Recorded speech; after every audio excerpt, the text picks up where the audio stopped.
I'm the funnel dude. I have more funnels than anyone on this planet. Like, we've got deep funnels. We got front ends, back ends. I got $250,000 back ends, everything. And even amongst that, it's harder and harder to be profitable. Well, let's talk about that. Why is the paid stuff scaring you now? Just the cost to acquire customers is insane. So we've talked a lot about just products and offers and obviously running the company, but I want to talk about some applicable things to just people listening. So one question I always get. Today I had Russell Brunson come by the office and give his first ever interview in the last 3 years. If you don't know who he is, he's the founder of ClickFunnels, which is a company doing over $200 million a year, and most of it is recurring revenue. So I'm talking about a business that is worth hundreds of millions of dollars. He talked about what it was like building that business, but also what it's been like the last couple of years, having to really completely change it and deal with backlash from those changes from customers who have loved him over the years, to then having to deal with controversy from that, dealing with controversy from a viral wrestling moment when he was coaching his son. You know, we talked about what it's like dealing with haters. We talked about the biggest mistakes that he's made in business. He really opened up about what it takes to become a great entrepreneur and how you get through the adversity. We also talked about where the education business is going and how you have to get on recurring revenue. And it's something that's really important to me because I'm undergoing a huge shift in my business. So being able to pick his brain on this interview, as well as having him stay at my office for 5 hours after and train my team, and just being able to learn from him was such a treat for myself. And I know you guys are going to enjoy this episode too. It's one of my favorite ones that I've ever done. So let's jump into it. What's up, Wealth Builders? Today, I've got someone special on the podcast. This dude, some would consider the GOAT of the marketing industry. He is the guy most known for creating all the funnels you guys see online today. He has a business that's doing over $200 million a year in revenue. And a lot of that, 9 figures of it, is recurring revenue as a SaaS product. This is the founder of ClickFunnels, Russell Brunson. What's up, man? Hey, man. I'm excited to be here and hanging out with you finally. I know, dude. I challenged you maybe, I don't know, 6 months ago. And I said, dude, when are you going to come out to Vegas? You're a hermit. You need to leave Boise. And here we are. Here we are. This is the first podcast interview I've done in like 3 years. So there you go. I'm coming out of my shell. And anyway, but excited to be hanging out with you. We got the exclusive, guys. So, hey, all right. Since that's being said, why? Why now? Yeah. I think a lot of reasons. Like, number one is, obviously I have my business, which is a big part, but I have my life that's big as well. And I'm very involved in my kids' lives. And my son's a wrestler, and this year was a senior year and season ended. And I'm also a part-time coach. So I've been coaching. And so now that's over. Like, my coaching side of my life's kind of finished. And I'm like, okay, that buys back 3 hours a day that I can start focusing on other things. And so that's a big part, is a little more time opened up. So I'm like, okay, I got to get back in here. Also, the other selfish motivation is I'm watching guys like you and other people who are getting so much organic free traffic. I look at our business right now and how much we spend on paid media. I was like, I have to start doing more organic stuff on my own side, just because ad costs have gone up so dramatically. And so, so like I was talking to your editors earlier, like I'm working, like we just relaunched our YouTube channel, relaunching our podcast, like all those things we're doubling down on with the extra time. And my goal is in a year from now to be able to be getting more traffic from organic than we are from paid, because the paid stuff scares me, which we could go down that rabbit hole a long time, but it's just getting harder and harder for everybody. Well, let's talk about that. Why is the paid stuff scaring you now? Just the cost to acquire customers is insane. And I look at, again, I'm the funnel dude. I have more funnels than anyone on this planet. Like, we've got deep funnels. We got front ends, back ends. I got $250,000 back ends, everything. And even amongst that, it's harder and harder to be profitable. I look at people who have a traditional business, like how are they, it's so much harder to do it. And so I'm trying to really master and understand it, partially for ourselves to give stability to us, but also to be able to train our people so that they're not reliant on these, crazy ad costs. I think it's just part of, it's the way like advertising media has happened throughout the beginning of time, right? Like, Dan Kennedy, who's my first mentor, he was telling this story at Funnel Hacking Live about how when late night infomercials, like TVA used to play till like 10 o'clock at night and they would just turn off, like there's no TV. And him and a bunch of guys were like, went to the TV station, like, hey, can we buy that airtime? Like, why would you want that? Everyone's asleep. They're like, I don't know.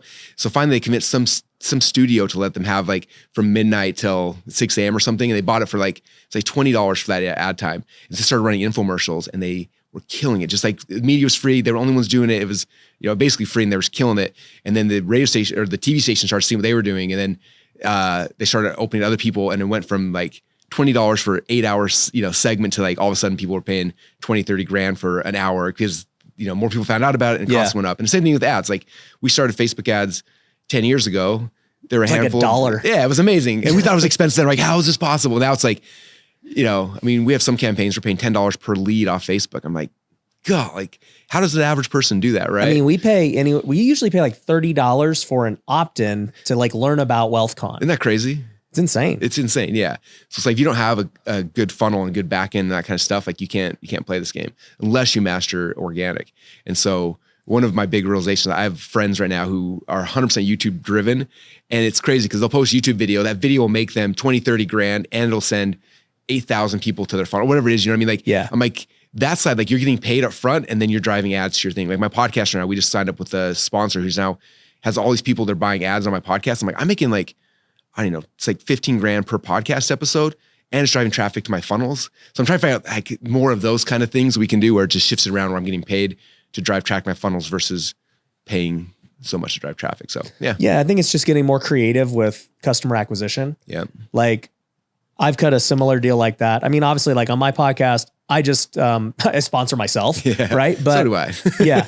But, you know, like for example, I have a deal with an IRA company. So now like I'm running ads for them and, you know, they're paying us a retainer to run the ads. And then we also get the leads and they get the leads and we split profits and all these other things. And like, it's a great way, like for me, you know, there's not really much risk because I'm not covering the ad spend and I'm getting paid to do it. Like, you know, we're talking about here. Yeah. And it's interesting too, because I did the opposite of what most direct marketers do. Like I started organic first. I had no idea how to run ads. And then I later started running ads the last couple of years. Yeah. And it became clear to me too, like even just in the last year, I'm like, dude, if you don't have any organic content, how are you making money? Yeah. Because if they, you know, see your ad and then they want to go look you up, like what happens? Yeah. It's so interesting because it didn't used to be that. It used to be an ad to a funnel thing. Now it's like an ad makes people aware of you. So they go and they stalk you and they follow you. If you don't have those things in place, you're 100% right. Like it's a lot of our clients who do that, who don't have the organic, and it's just like their ad costs are so much higher because it's but you used to be able to convert easily with not having any organic. It's just, they watched the webinar, the VSL, and I got started before social media was the thing at all, like pre-Facebook. It was even easier back then because there was no like they could couldn't even look you up. They could Google you, but like it wasn't that hard to like make sure you were look good on the first page of Google, right? And now it's like they're Googling you, then they're looking on Instagram and TikTok, and then they're checking you out. Like they're hitting all the platforms to see if they like you or not while they're watching your webinar, while they're, you know, whatever the thing might be. And so like if you're not able to engage them at that level, like it's just the costs get astronomical. Whereas if you are able to, they watch 4 or 5 things like, wow, I really like this person, then they're in. But you got to have that foundation or else you're in trouble. Yeah. So you're going all in on organic, along with obviously still doing your paid and the funnels and everything. Yeah, for sure. No, that's awesome. So, you know, I'll give a little story to the viewers. You know this, but, you know, I went to my first business event, 10X Growth Con in 2018, and you were one of the guys, and you did what is now like a legendary pitch. I didn't even know I was being pitched, like whatever, right? I had never bought the best pitch always works that way, right? Yep. I never knew, I never bought coaching or anything to that point. But after your pitch, I was like, I don't even know like what I'm going to buy, like what this is or what it, but like, I'll buy it. And it was like $3,000 or something at the time. And I think you sold like $3 million, right? Yeah. 3.2 million in an hour. Yeah. Right. And I was like, if all these people are buying this, like I'm going to buy it too. So I bought it. And you know, the truth of the matter was I got a book and I got like a year of ClickFunnels. I didn't use ClickFunnels at all because I just still like, at that time I was building my real estate business and scaling that. And then I was like, but you know, I'm going to start creating the products. And I read the book. I think it was Expert Secrets with that. I can't remember. So. And I read it and it actually made me write my first book, Flip Your Future. So I wrote my first book, then I made my first course, and you know, that took time. And by the time it was done, you know, I launched it and, you know, I had some sales. Like the book actually did really good, but I did not like try to get course sales and I didn't have coaching or any of that stuff. But your talk did influence me to say, okay, I will like, you know, create content. I will do education because at the time I was very like anti-guru. Yeah. Because I think there's, you know, and I guess you don't want to become one for sure. Yeah. Like I was already really successful in real estate. I'm like, I don't want to be one of these guys that's, you know, not doing the thing, but selling the thing. Yeah. And so I was just focused on building real estate. And then around 2020, a couple of years later was when, you know, I started getting on social media, getting the organic content, and then coaching really took off without me really I guess, realizing that, oh man, all this traffic, they want to learn now because I'm just putting out valuable content. Yeah. So kudos to you. Cause like you were awesome. You were the fire to that, but I'll add another thing too. So after I bought it, I get a call about Funnel Hacking Live, which was maybe like a couple of months after. Yeah. So I'm like, all right, I'll get a ticket. So I bought a ticket, went to Funnel Hacking Live. And I do remember you saying something about how social media was the new, like, just form of media. And you did this presentation. I still have the pictures in my phone to this day where you were like, podcast is the new radio. IGTV or IG is like the new reality TV. Yeah. YouTube is like sitcoms. Do you remember that? Yep. And that actually made a lot of sense to me. I was like, I get that. That makes sense. Like that is where the world's going. It's fascinating because that time is the first time that we could act, like for me to be on a sitcom or like we couldn't, right? And social made it where like all of us could be a sitcom star or be a reality TV show star, like really fascinating time. Well, now you look back, that was in 2018, 6 years later, you're like, oh yeah, like dude, I watch these people on Instagram stories and stuff every day. Reality TV, YouTube, Mr. Beast and these guys have taken it to just extreme levels of no, dude, like I would much rather watch a Mr. Beast video or this guy, versus a sitcom I got to go figure out. Oh yeah. And then even how big podcasts have blown up in the last 5 years is kind of incredible to see, Joe Rogan getting paid. I think most entrepreneurs, like their performed thing of like watching or doing is a podcast. Mm-hmm. It's funny. I remember sitting in the room the very first time the word podcast came out and everyone's like, there's this new thing, it's called podcast. And this is 20 years ago. And I was like, that's the stupidest thing. No one's ever going to do that. And it took like 7 or 8 years after that before people started actually doing it. But I remember like thinking back, like I was there when people were first talking about it and I didn't start a podcast. I thought it was stupid. And now it's like, again, it's a huge part of our business and everything we do is our podcast, but yeah, I missed it back then. Why do you think podcasting and YouTube and these things are so important now? Because like you were calling it out in 2018. Yeah. That's what makes me think about it. I'm like, dude, he called it for what it was 6 years ago. Mm-hmm. And like, it's just really blown up. And then, I guess from your side, you're like, all right, I really need to go back to organic content. Mm-hmm. Like, how does that work in life where it's like you knew, but maybe you didn't do it to the degree that you thought you should have? Yeah. Or were you just busy? I think it's a lot of stuff, we were building a company and it grew and the things that worked fast, we doubled down on, right? So if ads worked for us, we're like, oh, this is simple, it's easy, direct ROI. And we're sprinting so fast. And ClickFunnels launched, it's only been 10 years, it's 10 years, but like it came out of the gate. And so we were running. And so I think a lot of times it was like, organic takes longer, as like you don't just post your first video and then get 100,000 views. It takes more effort and energy. And I think that I wasn't able to put that effort in because we were having so much success on the paid side. It wasn't really worth it. Yeah, I think it's a big part of it. And now it's coming back. Like I said, the costs are going up. And now it's like, okay, gosh, I wish I would have 5 years ago really doubled down. But I think at the same time, it's never too late. Like I think in my mind, I'm like we are doubling down for the next 12 months, really, really aggressively. I think in the next 12 months. Again, I don't know if it'll catch up to paid, but I'm hoping it gets close to it, because the $1.5 million, $2 million a month I give to Zuckerberg, it'd be amazing if if I was able to match that with organic or cut some of that budget, whatever that ends up looking like, you know what I mean? Yeah. So to build ClickFunnels to this point, I talked about it earlier. You guys got over $100 million a month in continuity stuff. Not a month, a year. A year, sorry. Yeah. $100 million a month. That would be insane though. So that's the next goal. Yeah. So 9 figures a year. And then, you still have your inner circle and all the other products and things you guys sell.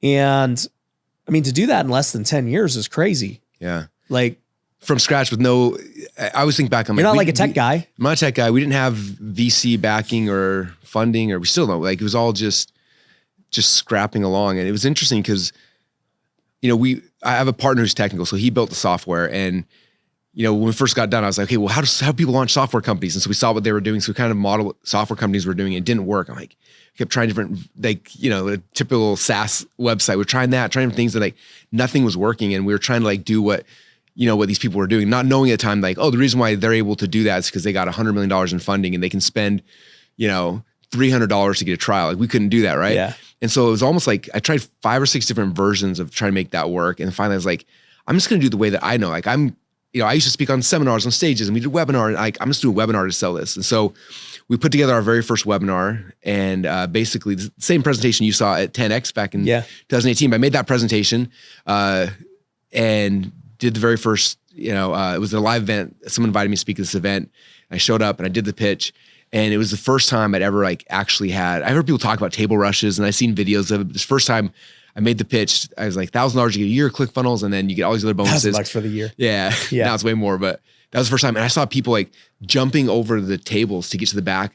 Someone like throwing their credit card at the people. I was like, I heard about this, but I thought it was like a joke, but I was seeing it happening. I was like, this is insane. I remember we went to dinner that night with Todd and Dylan and my two co-founders, and we were all just excited because like we had, I don't even remember what it was. Probably 150 people bought it, this event, right? So like $150,000 we just made, where we had been 8 months, a year and a half of them building it with no money coming in. 4 or 5 months of us trying to sell, nothing coming in. Austin's like, boom, we made $150,000 in a night. And so we're all just having fun at dinner. And I was more quiet. They were more just kind of goofing off. And I was like, do you realize what just happened? And like, yeah, we made 150 grand. I'm like, no, like that presentation, like, do you see people jumping over? Like, that was the message. Like, that's the message. Like, we figured it out. Like, that was a message that gets people to like, to get out of their seat, to run, to do this thing. Yeah. I think any business, like, that's the hardest part, is figuring out what's the message that gets people so excited they're going to jump up and run to like do business with you. Right. And I told him, I was like, now that we have this message, like, figured out, I was like, this is, and I was like, we can make $100 million. Like, that's what I thought, which we just passed $1 billion in collected sales, which is crazy. Wow. But the goal is 100 million. Like, there's no way. So I took that presentation that we knew worked. And I remember flying home from that event. I started texting everyone I knew who had any kind of like following, email list or social media following. I was like, I have a webinar. I just did it. Crushed. Do you want to do a webinar with me? And most people, like 85% either ignored me or said no, but like 15% like, sure, I'll run the webinar. And so I get back to Boise. Next day, we set up a landing page in ClickFunnels. That person promotes the webinar. And then, 2 days later, I jump on and I do the same presentation and it crushes again. But what's interesting is I had 2 presentations that day. And the first one I did it, I can't remember the exact numbers. It was like $30,000 or $40,000 in sales, which was great. I was like freaking out. Yeah. But I remember one of the guys on my team, he exported all of the comments that people had posted in the webinar. And I started reading through them. I was like, oh my gosh, at like minute 12, everyone's asking this question or they're stuck or I said something confusing. So I went back to my slides, I found that part and I kind of tweaked it a little bit. And then went down minute 38, it's like there was confusion. Then went to the offer, people kept asking the same questions. They were confused. So I just went back and I made those little tweaks to the presentation. And then that night I did the second webinar, but with the cleaned up slides. And that time, same size people, same amount of people were on that webinar, maybe even a little less. And we did like $150,000 in sales. And I was like, holy crap. So like we exported the questions again. I read through them again. And I started seeing like, okay, these ones are answered, but they're stuck here and they're stuck here. And I just kept tweaking that. So I tweaked the slides and the next day we did another webinar, another one. I think I did, it was like 80 or 90 webinars live in that first year, just over. And every single time we'd export it, tweak it, export and tweak it. The point like I knew the pitch perfect. I knew every concern was going to come up before it came up. I knew all that stuff I just knew. It's like, when I went to Grant's event, I'm on stage, and we were joking before. Grant's telling me like, don't just pitch it. I tell him the price up front. I was like, I promise you, like I've done that. I know exactly what's going to get him to work. And we did the presentation, made the thing, and in a stadium of 9,000 people, 1,000 of them jumped up, ran to the back of the room, and signed up for it. You know what I mean? And that's how we built the company. It was just that. It's like we do webinars, explain the product, make an offer, and then the other piece that was really powerful is that just because people didn't buy on the webinar, when someone would register for the webinar on the landing page afterwards, we'd tell them like, hey, before the webinar shows up, go get a free trial of the ClickFunnels and just play with it. That way, when you show up, you'll know what this is. And what was interesting is from that, like the end of year one, we had 2,500 people had bought the $1,000 version, but 7,500 people had signed up for continuity and it's stuck.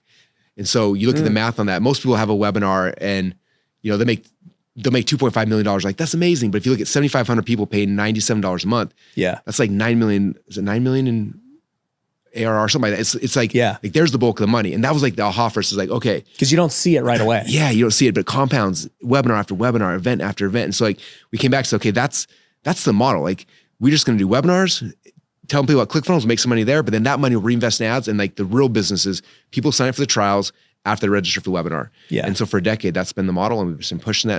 And I've done that webinar, I don't even know how many times, hundreds of times at this point. And it just works. And so like, that's how we built the company. And I think I look at anybody with a company that's trying to grow it. It's just like, the key is like figuring out the message, but then not stopping and then like keep tweaking it until it just gets perfect.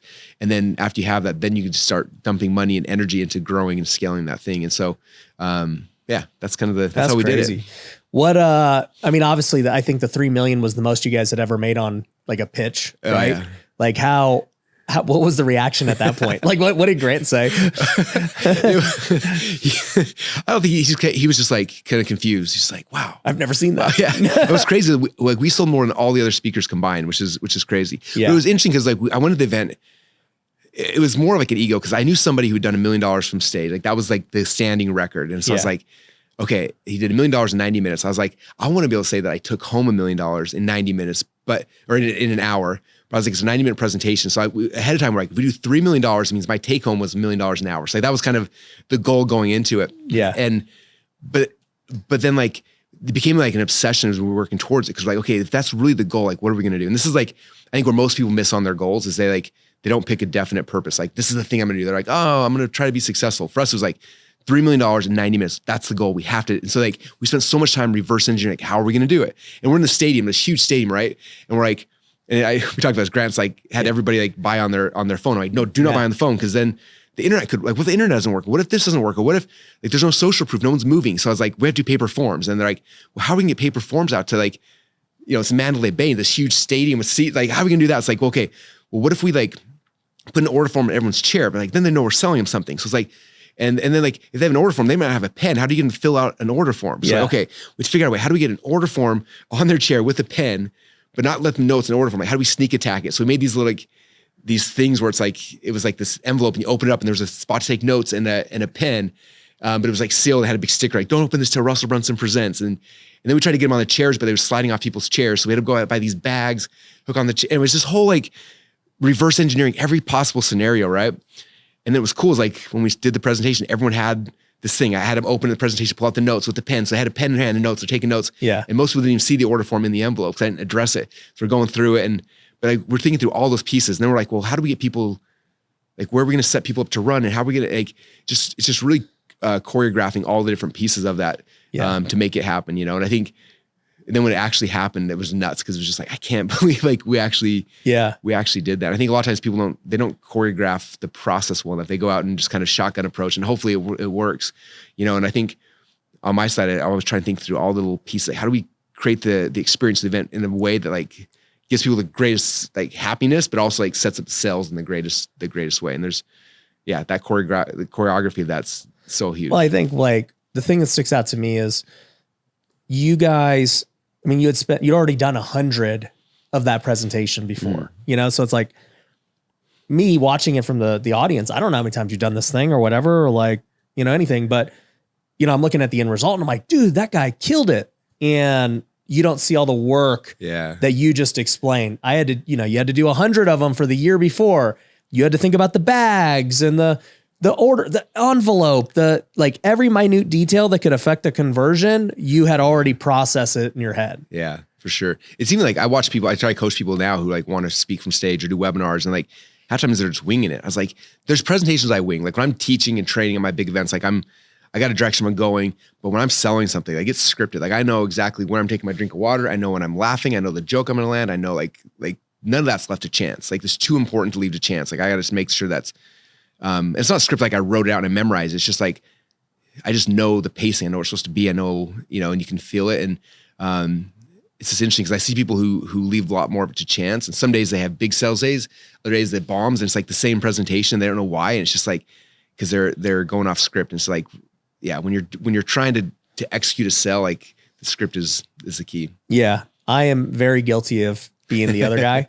I think I lean more with Grant where I'm just like, hey guys, like, look, this is the thing. You should buy it. Buy it or don't. Like, but I hope you buy it because I think it's going to help. And, I kind of wing everything and I got to quit doing that because even, I don't know, dude, it's just one of those things, right? Where you have so much success doing it that you're just like, yeah, I mean, why change it? Yeah. I was interviewing Ed Milet and he goes, hey, where did you learn to podcast and like interview people? Like you're good. And I was like, well, I just show up and I talk and it's great. I'm just naturally curious of the people I'm speaking to. And I ask questions that I personally just want to answer. And he's like, you'd probably do better if you just prepped a little bit more. And I was like, yeah. I'll have to do that. If you look at Ed My Life, he's got his speech. It's amazing. He's dialed in the same best way. ever. But it's like the same story, same lines. Like he's nailed it. He's created it. And we talked about this earlier. Tony Robbins, UPW, like me and you, like I do my big funnel hacking live event. You do your event. Like it's different every single time. Tony, like 30 years ago, he wrote UPW. He does it 4 times a year for 30 years. But pretty close. Same thing with Date with Destiny. It was like he wrote Date with Destiny, and it became a thing he did twice a year for 40 years. You know, it's interesting. Once you have something that works, why change it? Yeah. I was actually surprised because when I saw you in Utah, I knew you were speaking, and I was like, what are you going to talk about? And you're like, that presentation you saw in 2018? Yeah, I'm going to do that. And I was like, okay. Like, why don't you tweak it? Because it works. Yeah. New audience all the time. And that's the big problem I think people understand is I talked to Mary Ellen Tribby. She's a fascinating marketer. She went a couple companies she came into. The companies are doing like $3 or $4 million a year. She came in and she took from 3 million to like 80 million. And she did like 3 or 4 times. And I asked her, I was like, how in the world do you do that? Because at the time I think my business was doing 3 million. I'm like, how did you take a business from 3 to 80 in like 18 months? Like, what's the secret? And it was so fascinating. She's like, you marketers, she's like, you guys do the equivalent of like writing a Hollywood play, right? You hire the best screenwriters and actors and you practice and you rehearse. And then because you live in Boise, Idaho, you put on the play in Boise, Idaho, you promote it, people come in and like, opening day, curtains are up, you do the thing, it nails it, curtains close, everyone loves it, gives a standing ovation. And then it ends and next day you write a new play. And she's like, all I do is instead of writing a new play, she's like, I take the show from Boise, Idaho, and I take it on the road. I take it to Boise, to Chicago, to New York, over and over and over again. And so for me with ClickFunnels, like when she told me at the very beginning of ClickFunnels journey, I was like, oh, because I was going to try to write another webinar pitch. And I was like, no, just take it on the road. There's a million audiences that never heard this. Like, why do I need, in Utah, that at event, I don't know how many people, I can't remember people that had in the room, but I would say maybe 5% ever heard of me before. And the rest of them was brand new people. It's like, why deviate? Keep with, just keep the whole thing going. Still taking the show on the road 10 years later. So what do you do when things don't work out, right? Because you got the same pitch per se, but different audiences respond differently. Like, do you think that if an audience doesn't respond, is it just the audience or you screwed up? Like, how do you differentiate that? There's a lot of variables that are fascinating that I learned on this journey that were like, for example, I remember going to the UK the very first time and I'm so excited to go to UK. I see Big Ben, like all that, I'm excited. I go to the audience and I've never been in that situation. And I do this presentation, same presentation stuff, and it does not go well. Like it bombs. I remember later reading in like some Facebook, some groups that the attendees were at, like they were mean. Like they did not like me. Like the fact that I was like this annoying, I think they called me a Yankee or something, like all these things and I was like, oh my gosh, like people in the UK hate me. And so I didn't go back for 3 or 4 years. And then this still happened. Jay Abraham was trying to get me to come back. And I was like, oh, people in the UK hate me. He's like, just come back. And so I went back, but I remember ahead of time, like I studied people and like understand what did people there think about Americans? Like, how does it work? And it was fascinating because I was like, I realized like their perception of Americans are way different than I would have assumed. And so I went back the second time and I was like, okay, I have to understand that these people think I'm an annoying Yankee American, or whatever they call me, So instead, like I was very self-deprecating, made fun of me, made fun of our president, made fun of the States. And like, it shifted the whole tone of it. And then what's weird is in America, people jump up and run the back room. In the UK, they don't. They're very proper and they sit in their way. And so like the first time no one's running the back room. So I freaked out. So I was like trying to like do stuff and I'm like, tell them to go to the back. I think they were just annoyed because and this time I was like, okay, this is their culture. It's different.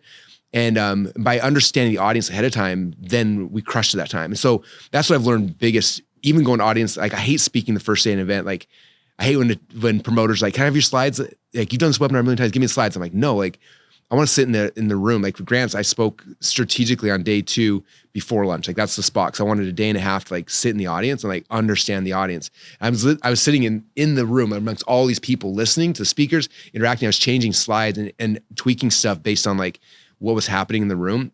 Like I didn't even realize Grant's audience.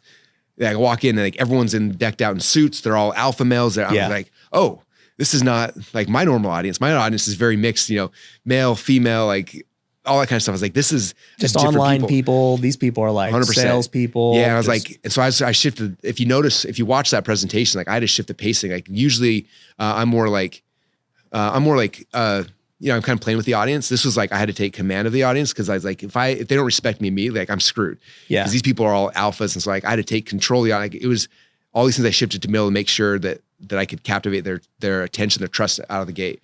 One of the problems I had in Salt Lake is I went to that one, like I was day 1 and I was or maybe it was only a 1 day event, right? Yeah, it was only 1 day. Yeah. So I'm trying to tweak. You don't even know what they're doing. Yeah, it was, and then it was all sorts of chaos. It was all sorts of chaos, but it was like, I was backstage. I know. I was not able to, we can talk about that. Yeah. But, so I think that's a big part of it is understanding like audiences are different. A lot of times you try to figure out the person whose audience it is, like they sync with it, right? Like I remember doing a deal with Jeff Walker's audience. Do you know Jeff? No.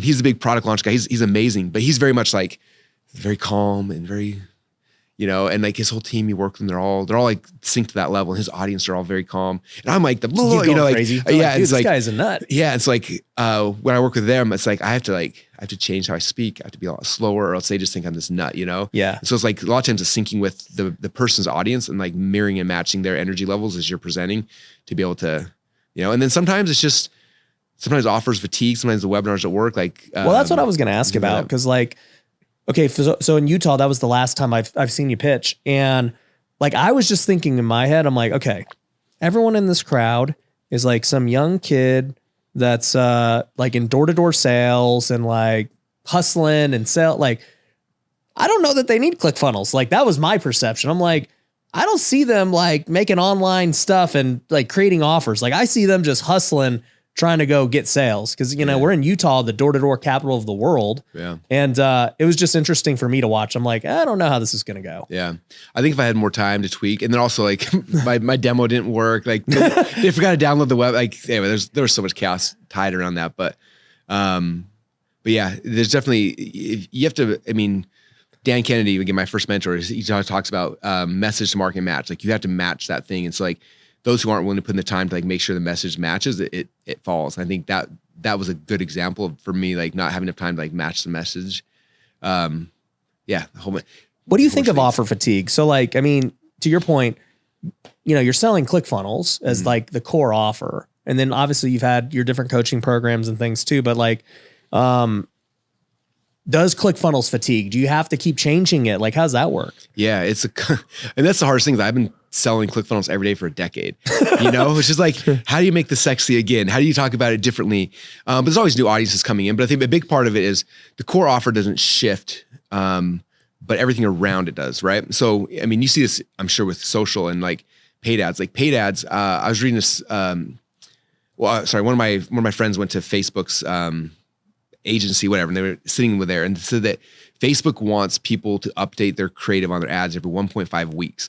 They want creative to go fast. That's a lot of work. And I had this conversation with Dean Graciosi. Dean, those who know him, he's the infomercial guy. He ran infomercials, and he said that when they would write a good webinar or a good infomercial, it would run for like 2 to 5 years. Dang. And then it would over time go down. They had to a new webinar, new infomercial. But it had longevity, right? And then you look at when I first got started on Facebook, like we create ads and they would run for 6 months or whatever. Like now it's down to like 1.5 weeks is how often they want you refreshing your creative, which is hard. So creative wears out really, really fast. And then so if creative's the one you have to do the most, the second is like then the hook of the thing, right? So like my old hooks to get people on the presentation, those have fatigued for sure. So I'm always coming with different hooks, different angles, different markets we're going after specifically. So for example, we did a webinar with Brooke Castillo a few months back, and she's the queen of the life coaching industry. She coaches all the life coaches. And so the hook was like, here's the sales funnel for life coaches to get whatever. So it's like the hook shifts for that audience. The offer is exactly the same. Yeah. And so the offer does fatigue over time, but it's the last of fatigue. It's usually the creative, then the hooks, and then the offers further down. Because we're still a decade in and the offer still works pretty well, but how we wrap everything around it changes a lot more often. So what do you think about having an offer that is so like pliable, that can be molded to so many things, right? Because I have a real estate offer and I think about it and I'm like, there's not like a ton we can do with that. You could though. It just takes being creative. Like I would be like real estate for, and I would do a deal. Let's say it's a UFC fighter, find a UFC fighter, be like real estate for combat athletes. And then now you have a whole segment you can go after. And they have real estate for college kids. Do real estate for, like I'd be segmenting that way. But it's still going to the same offer. Same offer, yeah. But like you think about this, like if you walk into a bookstore, you say 10 books, like internet marketing for college wrestlers. And I'm a college wrestler. Like I'm going to buy the college wrestler one. You know what I mean? Mm-hmm. I think segmenting down. And so that's probably what I would do. I would try to find a celebrity in each of those markets to co-brand with. Oh. Like for example, we're talking about right now, I was telling you, we filmed yesterday with Damon John. Yeah. So Damon John's a big brand, obviously. And so we have, and he's tradition is e-commerce. So ClickFunnels has a new e-commerce engine that's coming out that we're really excited about. So we partnered with Damon because it's like Damon's the king of e-commerce, and he's giving people a free e-commerce store inside of ClickFunnels. So that's the whole offer. But the offer, you know, when all said and done, it's still ClickFunnels. But it's like we took a feature of ClickFunnels, which is e-commerce stores and cart funnels, had tied it with Damon because he's a celebrity that does e-com, and then now we have a whole new channel that, you know, that offer, if it goes well, could run for a couple of years, you know. So it's looking at those kind of things. It's just how do you get Damon John to keep making you creatives every 1.5 weeks though? that is true. Yeah, that's a lot harder. But with the deal we have 6 hours to go film them, so we film as much creative as we can in 6 hours. Yeah, and then we're spinning it, making different versions. And the bigger the brand is, the more the longevity is, because you know they're big, you know. Well, it always goes back to what we just said at the beginning of just having good organic content, right? Like, you know, you're going to have to pay Damon John because of the work he's built, you know, or put in to build his personal brand. And, you know, you're looking for other guys with personal brands and women, and it's a lot of work, but like, that's like part of using your brand. If you know, now you can use it for other things. Yeah, for sure. Anyway. Yeah, it's crazy. But like, I guess too, with ClickFunnels, how is it with, you know, just continuing to develop the product? Because like, as we know in tech, I mean, tech is changing so fast all the time. And I think probably when you started ClickFunnels, there wasn't a ton of competitors. Now there's a bunch of competitors and other things. So like, how do you deal with that? Yeah. So it's interesting. Yeah, you're 100%. We launched ClickFunnels. We were the first, which gave us an advantage. It was awesome for 5 or 6 years. We had a lot of people come in that tried to compete. None of them were great. And so that was the journey. And we ran that for 6.5 years or so. And then we got a point where it's like, what are we gonna do next? And so that's when everyone starts, you know, we had people from year one trying to buy us or acquire us, but we'd always kind of push it off just as a thing. And so after 6 years, we finally like, well, let's see what this looks like. What's possible? And so we decided to put ourselves out on the market, and it was crazy. A whole different experience. I don't know if you've had a chance to, it was a whole different world. Yeah.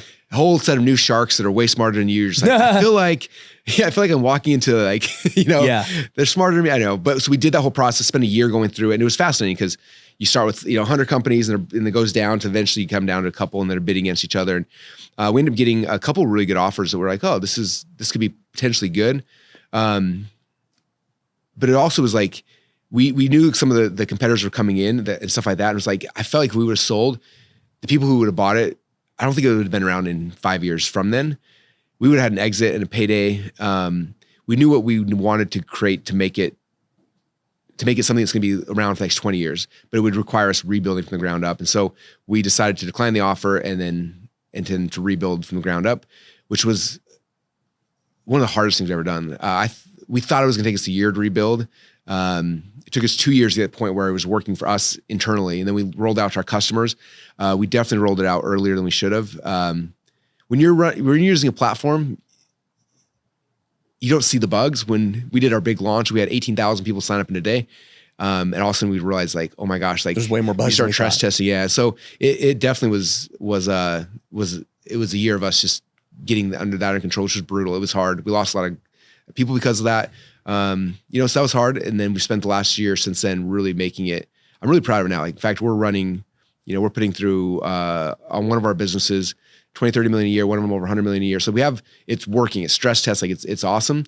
But we had that time where we made that transition. We lost some trust with people and some faith in people. So now we're coming back and trying to rebuild that. So that's been the harder thing, is just like, these things that you don't know as you're going into it, like, that have been interesting. But it's also cool though, because right now there's more people sign up for ClickFunnels per day right now than there was before. It's just like getting people, like, how to explain this? The way we built the new ClickFunnels 2.0, it does a lot more stuff, right? It does CRMs and stores and stuff like that. And so the problem is when you join ClickFunnels in the past, you log in and like, you just build a funnel.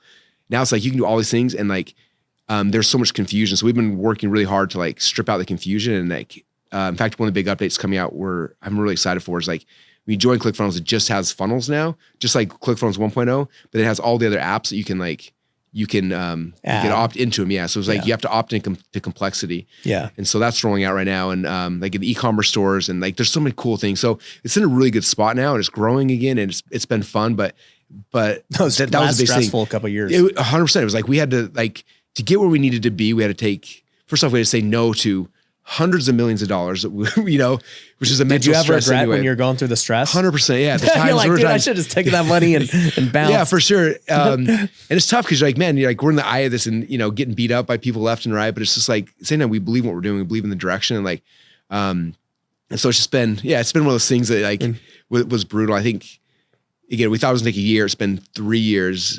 This year will be year 4. And now it's finally just poppers. Like, it's actually awesome. And it's really, really cool. And so it's been weird because on my side, I've had to almost slow down. I've been holding the line, trying to get it awesome. And then now to be able to go out and say, okay, now we're going back to hyper growth mode and focusing on it. Yeah. And so anyway, you guys, everyone will know, you'll start seeing the Damon John ads everywhere. That's phase number 1 of this new growth expansion. And anyway, but my guess is everyone will see a lot more of what we're doing just because now we're able to put our foot back on. You kind of put your head down and fix the product, made it elite. And now it's time to go and showcase it. Yeah. But let's even talk about that, right? So one, I appreciate you being vulnerable and transparent because it's not easy. You're running a 9-figure company and to say yeah, dude, we probably rolled this out too quick and lost some trust and some users. And now, we're finally at a place where I'm loving the product again. But you kind of even mentioned dude, you turned down hundreds of millions knowing that you were going to have to change the product, to reach the next level. Yeah. That's a hard thing to do. What hard. I guess gave you the, foresight to say, because dude, I mean, if you're running it and a company values you at this much money and you're bro, the product obviously is great. Yeah. We got loyal fans. This is awesome. But then for you to say, well, actually though, we're going to have to shift because it's, it's not going to continue to work out the way it has. I can see, the writing on the wall. Yeah. How do you do that as a business owner? It's tough. I think back to when we made that decision, and for me, it was very much I don't know if everyone feels this way. I think everyone's in business for different reasons. I think for me, I very much feel business, all of us get put into a business because of because we've been called to serve somebody, right? Yeah. And I'm a big believer, I was put on this earth 20 years ago. For some reason, I got super interested in direct response marketing and funnels and all these stupid things when I was in college. Why did I care about, you know what I mean? Yeah. For some reason, that desire was placed in my head. I got really good at it. I became obsessed with it. I feel like I was given those gifts because there's someone I was supposed to serve. And so for me, it's this is the group of people I'm serving and I love them. It's been so much fun the last 6 years. But I was I feel like if I bounce right now, I don't know what's going to happen to them. And I was I want to make sure that they're in good hands. And people ask, would you sell ClickFunnels in the future? I'm yes, as long as it's yes, for sure. But no, but as long as it was in a spot where it's this is my people, I've left you in a spot where it's going to get better and not worse. I feel if we would have left then, it would have been atrophy and it would have been 5 years from now, it would have been gone and that would have sucked, Yeah. And and for me, it's even if I sold ClickFunnels, I'm not stopping what I'm doing. I serve entrepreneurs, that's what I do. I'm obsessed with them. I told you before, my company is separated where my info product brands are separate from ClickFunnels. So if I sold ClickFunnels, I would keep doing everything I'm doing now. Nothing of that would shift. And so it's I want to make sure that I have the foundation for these people so that in 10 years from now, 20 years from now, even if I don't own ClickFunnels, I'm still pushing people there because it's that's the right foundation. So I wanted to build that for me personally. So I think that's the hardest, but yeah, I think there's definitely days where it's man, this has been brutal, especially when you have, people that, people you've helped along the way that have gone and yeah. And then they're just talking crap and whatever. Yeah. It's frustrating. It's man, I remember on stage when you got your 2 Comic Cup board and you were crying how it changed your life. And now you're in the, the cheap sheets and Facebook, taking shots at me. It's just that's just frustrating. But at the same time, it's I'm willing to take that because it's necessary for me to get what I'm trying to do and serve the next group of people that we're bringing in. So anyway. Do you think that, for me, I haven't experienced it at your level because I haven't built a company that big, but, I think for me too, I've experienced that just people taking shots and stuff as, you get bigger, but also too, as you just have more mistakes as an entrepreneur, inevitably. Your mistakes are seen more. Cause it's not your mistakes are they're amplified yeah. And they're bigger cause you just do things bigger. Yeah. And I've had to learn to deal with that too, where it's man, dude, okay, but what about the other 9 things that were great, but then the one thing wasn't, and it's it's just kind of the world we live in with social media now where it's a very, just gotcha game. Yeah. But then, you think about it too, and it's like, all right, people are hating for a day and then they're on to hating the next person, the next, like, it's just, it's so just 1.5 weeks, like Facebook says. You gotta refresh it. Yeah. You're all right. You screwed up. You go get crapped on for a week and then all right, cool. Yeah. Whatever. Yeah. It's tough, man. Sometimes I've watched some of the, when some of the worst came out and stuff. I watched some of your content and then, which was amazing, by the way. Like, but it was just interesting. I saw you kind of having to read, like, make a second post and third post. And I had the same thing. I was like, I made a post and it's like, I said this does not mean this. Like, it can be this and this. It doesn't mean this or, and like people take things out of context and then, and they're faster. It's interesting is like when you're the underdog and you're the up and coming, they all want to celebrate your success. When you're on top, like everyone wants to see the hero fall. Yeah. And it's interesting. Like I had a thing, a couple in January where I was at my son's wrestling tournament, something, anyway, long story short, something happens in restaurants all the time. It's not that, anyway, my kid's getting choked and I jump out and I try to stop the match. Gets caught on video, goes viral, and it's crazy. Like everyone in the wrestling community, everyone in the business community, like everyone who's ever had something like, because I'm a pretty clean cut kid. I don't do like, and like they're like, oh, find something to talk about Russell, and like they're making videos, and they're like Russell beats up kids, and like all, and they're all like taking the 10 seconds of fame, take shots at me. I'm just like, are you freaking kidding me? Like I've been nothing but like trying to serve my face off for 10 years. The second they have a shot to like, the hero falls, let's hit him while he's down. Like, I was like, I would never do that to somebody. It just blows my mind that like, and so, but it's just like, that's the world we live in. But you're right. Like, you stand there and get kicked nuts for a couple of weeks and then they're on to the next thing. But it's like, it's brutal. But I think that's why it's so important to like, I don't know, if business was just business for me, like I would have bounced a long time ago. But it's like, if you really believe in like the calling that you have and you're like, this is something that I'm willing to take these shots because I believe in the thing that I'm doing, then it makes it possible. Otherwise, like, like I have people come into my world. They're like, oh, I'm gonna start a business. Like, why? Like, I want to make some money. Like, man, you need something deeper. It's a long road because you're gonna get punched in the face many times. And if money's the only motivator, it's not worth it, man. You'll just go to your other job and you'll be fine. Yeah, for sure. No, I'm with you, man. It's I always tell just our students and everything else, I'm like, you got to have a deeper why for why you're doing it. At the end of the day, why? Because every shot you take in the face, every hour you work, every time you figure it out and then it no longer works. And you're like, dude, I thought I just figured this out. Yeah. And then now I'm back to the drawing board again. Like you will quit at some point if your why is not strong enough. Yeah. And so, it's just, you do get to see someone's character though, when times get hard, when everybody's rolling, everybody looks good. Yeah. And I do think we were talking about this, like the economy plays a role in that too. I think people are much more, just unhappy when the economy's not good. And so we're going into an election cycle, which is not going to be a friendly one. I think everyone's agitated moving into that, and like, there's gonna be so much divisiveness in the next 8 months that just sucks. Yeah. So we're just in this weird arena right now. But what do you see like happening now? Cause one big shift I've been making is trying to go continuity, like what you're doing. You just wrote a book called Linchpin that's exactly about that. And it inspired, like I had a guest on, his name's Robbie. And he was the one who's like, no, dude, I'm going all continuity. He's like, read Russell's book, Linchpin. I was like, okay, let me go look it up. It wasn't even on Amazon. I'm like, how do I get it? Go to the funnel. Yeah, I got to go find the funnel to buy it. And then I was like, I'll buy the order bump, whatever. So, thank you, by the way. Yeah. So I'm like, all right, let me read Linchpin. And, everything you said made perfect sense about why ClickFunnels got to where it got, why like just only selling like high ticket coaching is very difficult to do. We've been talking about issues with salespeople, which we can talk about after that. But like, my point is, it's making me realize, okay, we're in a pivot stage, very much like what you just said. Hey, we got to like redo ClickFunnels for us to be successful long-term. And that's what I'm like now saying, like, we are going to have to go all in on this to like build the foundation for the next 10 years. Yeah. So what are you seeing with the education space? Because many of ClickFunnels users are coaches. Yeah. Would that probably be the biggest demographic, I would guess? Yes. Right now, e-commerce is really, in fact, 30% of our cancellations are people e-commerce who don't have the e-commerce engine done yet. They're like all waiting for. So I think e-commerce will trump it this year actually, but for sure right now it's heavily on the coaching side. So a couple of things I'm noticing is like, number one is there's all these, there's people doing webinars or live events or whatever. And most of them it's tough because they're focusing on the high ticket thing. They're focusing on the thing.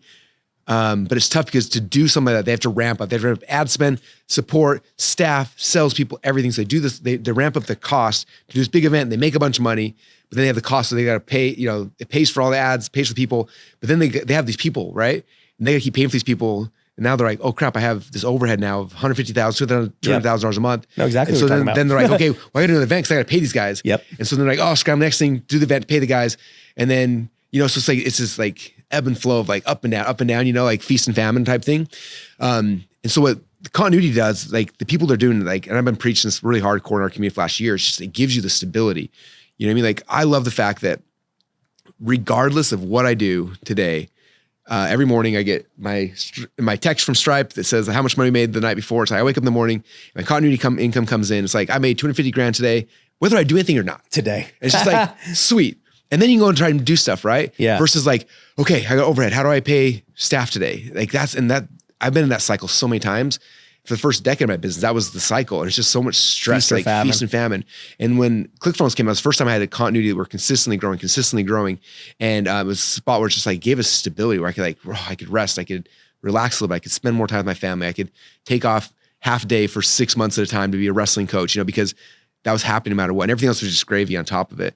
And I think people get so blindsided by the high ticket or whatever. It's just like, oh, but I made blah today. I'm like, yeah, but what about tomorrow? And so it just gives you stability to be able to actually build a team, to be able to fulfill on the things you sell and all that kind of stuff, So that's one thing. The other thing that's been really fascinating, just in I just had my big inner circle meeting last week. And so these are people pay anywhere from $50,000 to $250,000 to be in the room with us. And most of them are some type of coaches in different industries. But what a lot of them are doing now, I think Taylor Welch is actually one who's kind of... I was on a Zoom with Taylor yesterday. Oh, very cool. I actually have never met him in person. I study him and I watch him. He's speaking at WealthCon next week. Oh, very cool. He's fascinating. He's smart. He's really smart. And it was fascinating is like half of my group are also in his group. Like we have a lot of... similarities. Yeah. So all of them come back and they're like, oh, we're doing this new thing. I think he calls it revolving pricing, as they call it. I don't know what something he calls like that. But the gist of it is what he's doing is instead of like right now when I sell my my mid-level coaching program, it's $25,000 a year, $2,500 a month, right? Yeah. People come in. The problem is they come in for 2 or 3 months and they can't handle it. They freak out. They bounce. What he does, interesting, is he has initially when you come in, there's an onboarding. So it's like $10,000 up front, and then it's 25 or whatever it is. Yeah. But the psychology is they come in, the $10,000 gives you the ability now to use. First off, that $10,000 you can put into ad spend. So like you're making your money back plus the $10,000. The upfront you make, you can put into like the customer experience. So you have a really rich onboarding where it's like you come in first 30 days or 90 days, whatever it is, really cool onboarding because the cash collector, they can spend a lot of time and energy on that and just make an amazing experience. Plus you have more money to acquire customers. And then it rolls into the $1,000 a month, whatever the continuity is. And people can stay and they can leave whenever they want, but they're less likely to leave because they've already spent the big upfront investment. If they leave, they lose that. If they come back, they'll repay that. So people stick way longer as well. We do a version of that with our All-Star. It's 25 for the year. And then after that, it's 1,000 a month. Okay. And this rolls. Yeah. It's super interesting. So we're, anyway, it's funny because we have Dan Kennedy's event next month. So I'm trying to restructure the offer base like around that concept and some of our things. So like, that's really fascinating. But again, it comes down to continuity. It comes down to like, how do you build in the continuity gets people to stick? So the people that are really successful in coaching, it's like, they're doing all the same things. They're doing a high ticket, they're doing events, they're doing VSL to phone calls, they're doing those things, but they're not just leaving it off at just like a one-time sell. Like they're tying in recurring so they have the stability when times get crazy and the ups and downs and all that kind of stuff. Yeah. It's funny. So I was talking to Taylor yesterday. We did an IG live to promote WealthCon. And then I was like, hey, can you hop on a Zoom real quick? So I hopped on a Zoom with him for like 40 minutes. And I was like, hey, I'm thinking about doing this and this and this. He's like, bro, let me just show you this. Okay. And so he shows me his page because I was like, I can't get my low ticket to self liquidate. It just can't do it. Yeah. He's like, all right, change this. Don't put the price right at the top. Put it somewhere else. Like just like you crap. At your events. Yeah. This is the price. Just buy it. Yeah, I know. I'm like, dude, it's $27. If you're like turned off by that, I don't know what to tell you. Right. But he's like, he basically said, hey, I'm not concerned about the front end. I'll sell it for $3. I don't care. He's like, but the back end is where you're going to make your money. And he's like, I'm more worried about back end continuity on like a higher ticket thing, not the $97 thing. Right. Yeah. See, I'm kind of a blend. I'd rather have both. If you can, why not have both? Yeah. You know what I mean? Yeah. I like a mixed book of business of one thing goes bad or whatever. And like I had a couple years ago, right before COVID, I got tired of doing my mastermind. So I shut the whole thing down. I couldn't have done that if that was my only recurring, you know what I mean? Yeah. So did you just get burnt out or what? Yeah, I just got burned out. It was a weird dynamic. We had a lot of like internal feuds. People like joined the group and they became business partners. They started hating each other. And I was like the dad in charge of these things. And I was like, no. So we killed it. I brought it back like 3 years later, but with strict rules of just like, dang, like, yeah, I'm not your dad. You do business deals together. It's on you. Don't bring it to me. I'm not shifting. Not arbitrating this. Yeah, we had people who are like, we have multiple meetings. Like, okay, well, is so-and-so coming here? Cause I'm not going to, and there's this whole thing. I'm like, this is, I'm not sharing what I'm doing. Yeah. If they're in my industry. Yeah. So it got weird. So, yeah. So, but it was, I was able to do that because it's like, oh, well, I have this over here. I got this other thing. I don't need this. So I'm a big believer in just having multiple different types of, well, and I was asking him because the 4 funnels I was telling you about earlier. I was like, hey, Taylor, what do you think of these? Mm-hmm. And, he's like, look, dude, I'll be honest with you. What you're trying to do, because I was I'm going to meet with Russell tomorrow. And he was like, Russell's been buying our stuff lately. That's what he said. He's like, he knows what we're doing and everything else. But he's like, but 2, Russell knows for sure how to do what you're trying to do with the 97 stuff better than me. He's like, I'm basically the model you explained. He's like, I'm just trying to get him in for, higher end stuff and whatever. But he goes, when Russell talked about the value ladder 10 years ago or whatever, he's like, that was built for a recession. He's like, the stuff that's been happening the last bunch of years where people will just straight up buy a 25 or a 10 and you don't need all this other stuff. Yeah, that works when times are good. He's like, but when times are bad, he's like, right now, people still have money. It's just they're less trusting. Yeah, they're holding it back a little more. Yeah, and he's like, you got to just give them such insane value for so cheap that now they're not looking at Ryan versus somebody else. They're just looking at, okay, dude, Ryan really crushed it for this price. Like, yeah, I trust. Mm-hmm, for sure. It's interesting because I almost have to. Almost is harder for me to sell like the low ticket. Like I look at my book funnels. Like it's like a 30-page sales letter to sell a free book. You know what I mean? To sell a free book. And then our continuity, the same thing. Like, so I'll show you. The continuity funnels we have, like we call them MIFKE funnels, stands for most incredible free gift ever. Yeah. But it's like the continuity, but it's like they're getting this huge box of stuff that's even more than like when someone joins a $25,000 program, they don't get as much cool stuff up front as they do for the continuity, low ticket continuity, because it's harder to get someone in at that level. Yeah. But then you get them in. Yeah. So it's interesting. Yeah. I'm new in the journey, but like it just makes sense, man. I'm just thinking, if I could go get 5,000, 10,000 people on a 97, like that's a good business, man. For sure. And, obviously there's way more stuff that comes from that, working together, partnerships, deals, ascensions, all the other good stuff. But, it gets your raving fans like tied into you. Like it takes them off the market, like someone's not going to join 10 continuity programs. It's like 1 or 2. And so if they decide to stick you, it's like, okay, then you're their guy. Like they're not going to, you know what I mean? So it kind of like, it ties people to you. It's one of the things Dan Kennedy taught me, because Dan Kennedy's, when we bought his company, it's a newsletter company, right? He's got his newsletter, but he's like, when you have the newsletters, like it's like that continuity, it's like, he calls it the tent pole that holds the rest of the tent together. Yeah. He's like, now they're paying for you to market to them. They're listening to you more because they're paying you. Like, right now, like we're posting social stuff, we're hoping people pay attention, but it's free. But the people who are paying, like, those who pay attention, right? They're showing up, they're listening, and so they'll consume the thing that they're paying for, but they're more likely to consume everything else. They're listening more to the podcast. They're listening because they're like, man, this is my guy. I'm paying for it. Yeah, I got to make sure I'm getting my value worth. So it's like it makes them like hyperactive people who then they're more likely to ascend, to buy coaching, to go to the masterminds. Like everything else comes from that. So it's like that's why I love having the low ticket continuity, because just it builds it all just brings it all together. Yeah, it is like you said, the linchpin. Yeah. It makes everything work. Yeah, everything else grows because of it. Yeah. So we've talked a lot about just products and offers and obviously running the company, but I want to talk about some applicable things to just people listening. So one question I always get, because it's like we've been talking about webinars and these different ways to get people to buy, usually digital products, right? Yeah. What can brick and mortar businesses and local businesses, how can they start using funnels better? Yeah. Give me an example of a business like I don't know. Let's just say the plumber. The plumber. man, it's so interesting because like, typically it's funny because like people struggle to figure out how to do funnels for local businesses, but it's actually so much easier. Like what we do is so hard because we're competing against a million people. We're trying to figure out, creative and hooks and different angles and stuff like that. Like if I was a plumber, I would just buy something like emergency plumber in BoiseIdaho.com or something like that, where it's like, I think about the plumbers that I've hired. It's always like at 2 a.m. when my toilet's flooding. You know what I mean? Yeah. And I don't have a plumber on speed dial. And so I would build a really simple funnel, and I just want to call someone. So I'd have a 1-page funnel with a phone number on top of it. I'd rank it for Boise, Boise plumber. Particularly what I would search for. We bought our new house, it's about 9 years ago now. And the second day we were in there, we went from a 3,500 square foot house to 11,000 square foot house. We move in, it's like amazing. Our kids are going crazy. And the people who owned it before, they had it for like 11, 12 years. And when they left, they were single. There was just them, so there's no one using the house. Yeah. So we move in, we're flushing toilets, we're using sinks, everything. And it's like, I just remember like the second night, it's like 11 or 12 o'clock at night. And I don't know, all the kids were showering at the same time or whatever. And then just, it died. The water was off, everything's gone. We couldn't flush toilet, I'm like, what do you do? And so let's grab my phone. So I always probably put myself in the mind of myself if I was going to look for that thing. So it was me. I'm like, emergency plumber, Boise. And then the first one popped up, I click on it.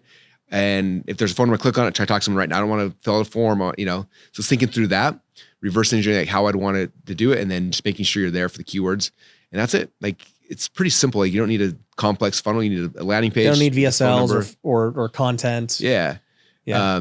Very rarely. I mean, especially with something like they already know what they want. You know what I mean? Like typically with like when we're in the expert business, we're trying to bring something new. Like we're trying to bring something new to them, right? Here's a new idea, a new something. So we had to figure out a hook and an angle and a story and all these kind of things. If I'm looking for a gym in Boise, Idaho, I just got to find a gym. I'm not looking for, so like the person who's up top is going to win. The person who's got whatever, like a simple offer is the key, right? Like come in for 30 days for free or a free, like the free challenges or stuff like that. That's what's we're the cheapest gym or we're the most exclusive gym. Yeah. So let's figure out what's the offer that's going to grab somebody, but it's not super complicated because most people are horrible marketers, right? Yeah, your competition's easy in those local businesses. It's funny because back in the day, when I first joined the Dan Kennedy world 20 years ago, we'd go to events and they would talk about like Yellow Page strategies, right? Because like you open the Yellow Page, it's the pizza section. There's 800 pizza stores, and so they would talk about like every pizza store's like name and phone number, and then like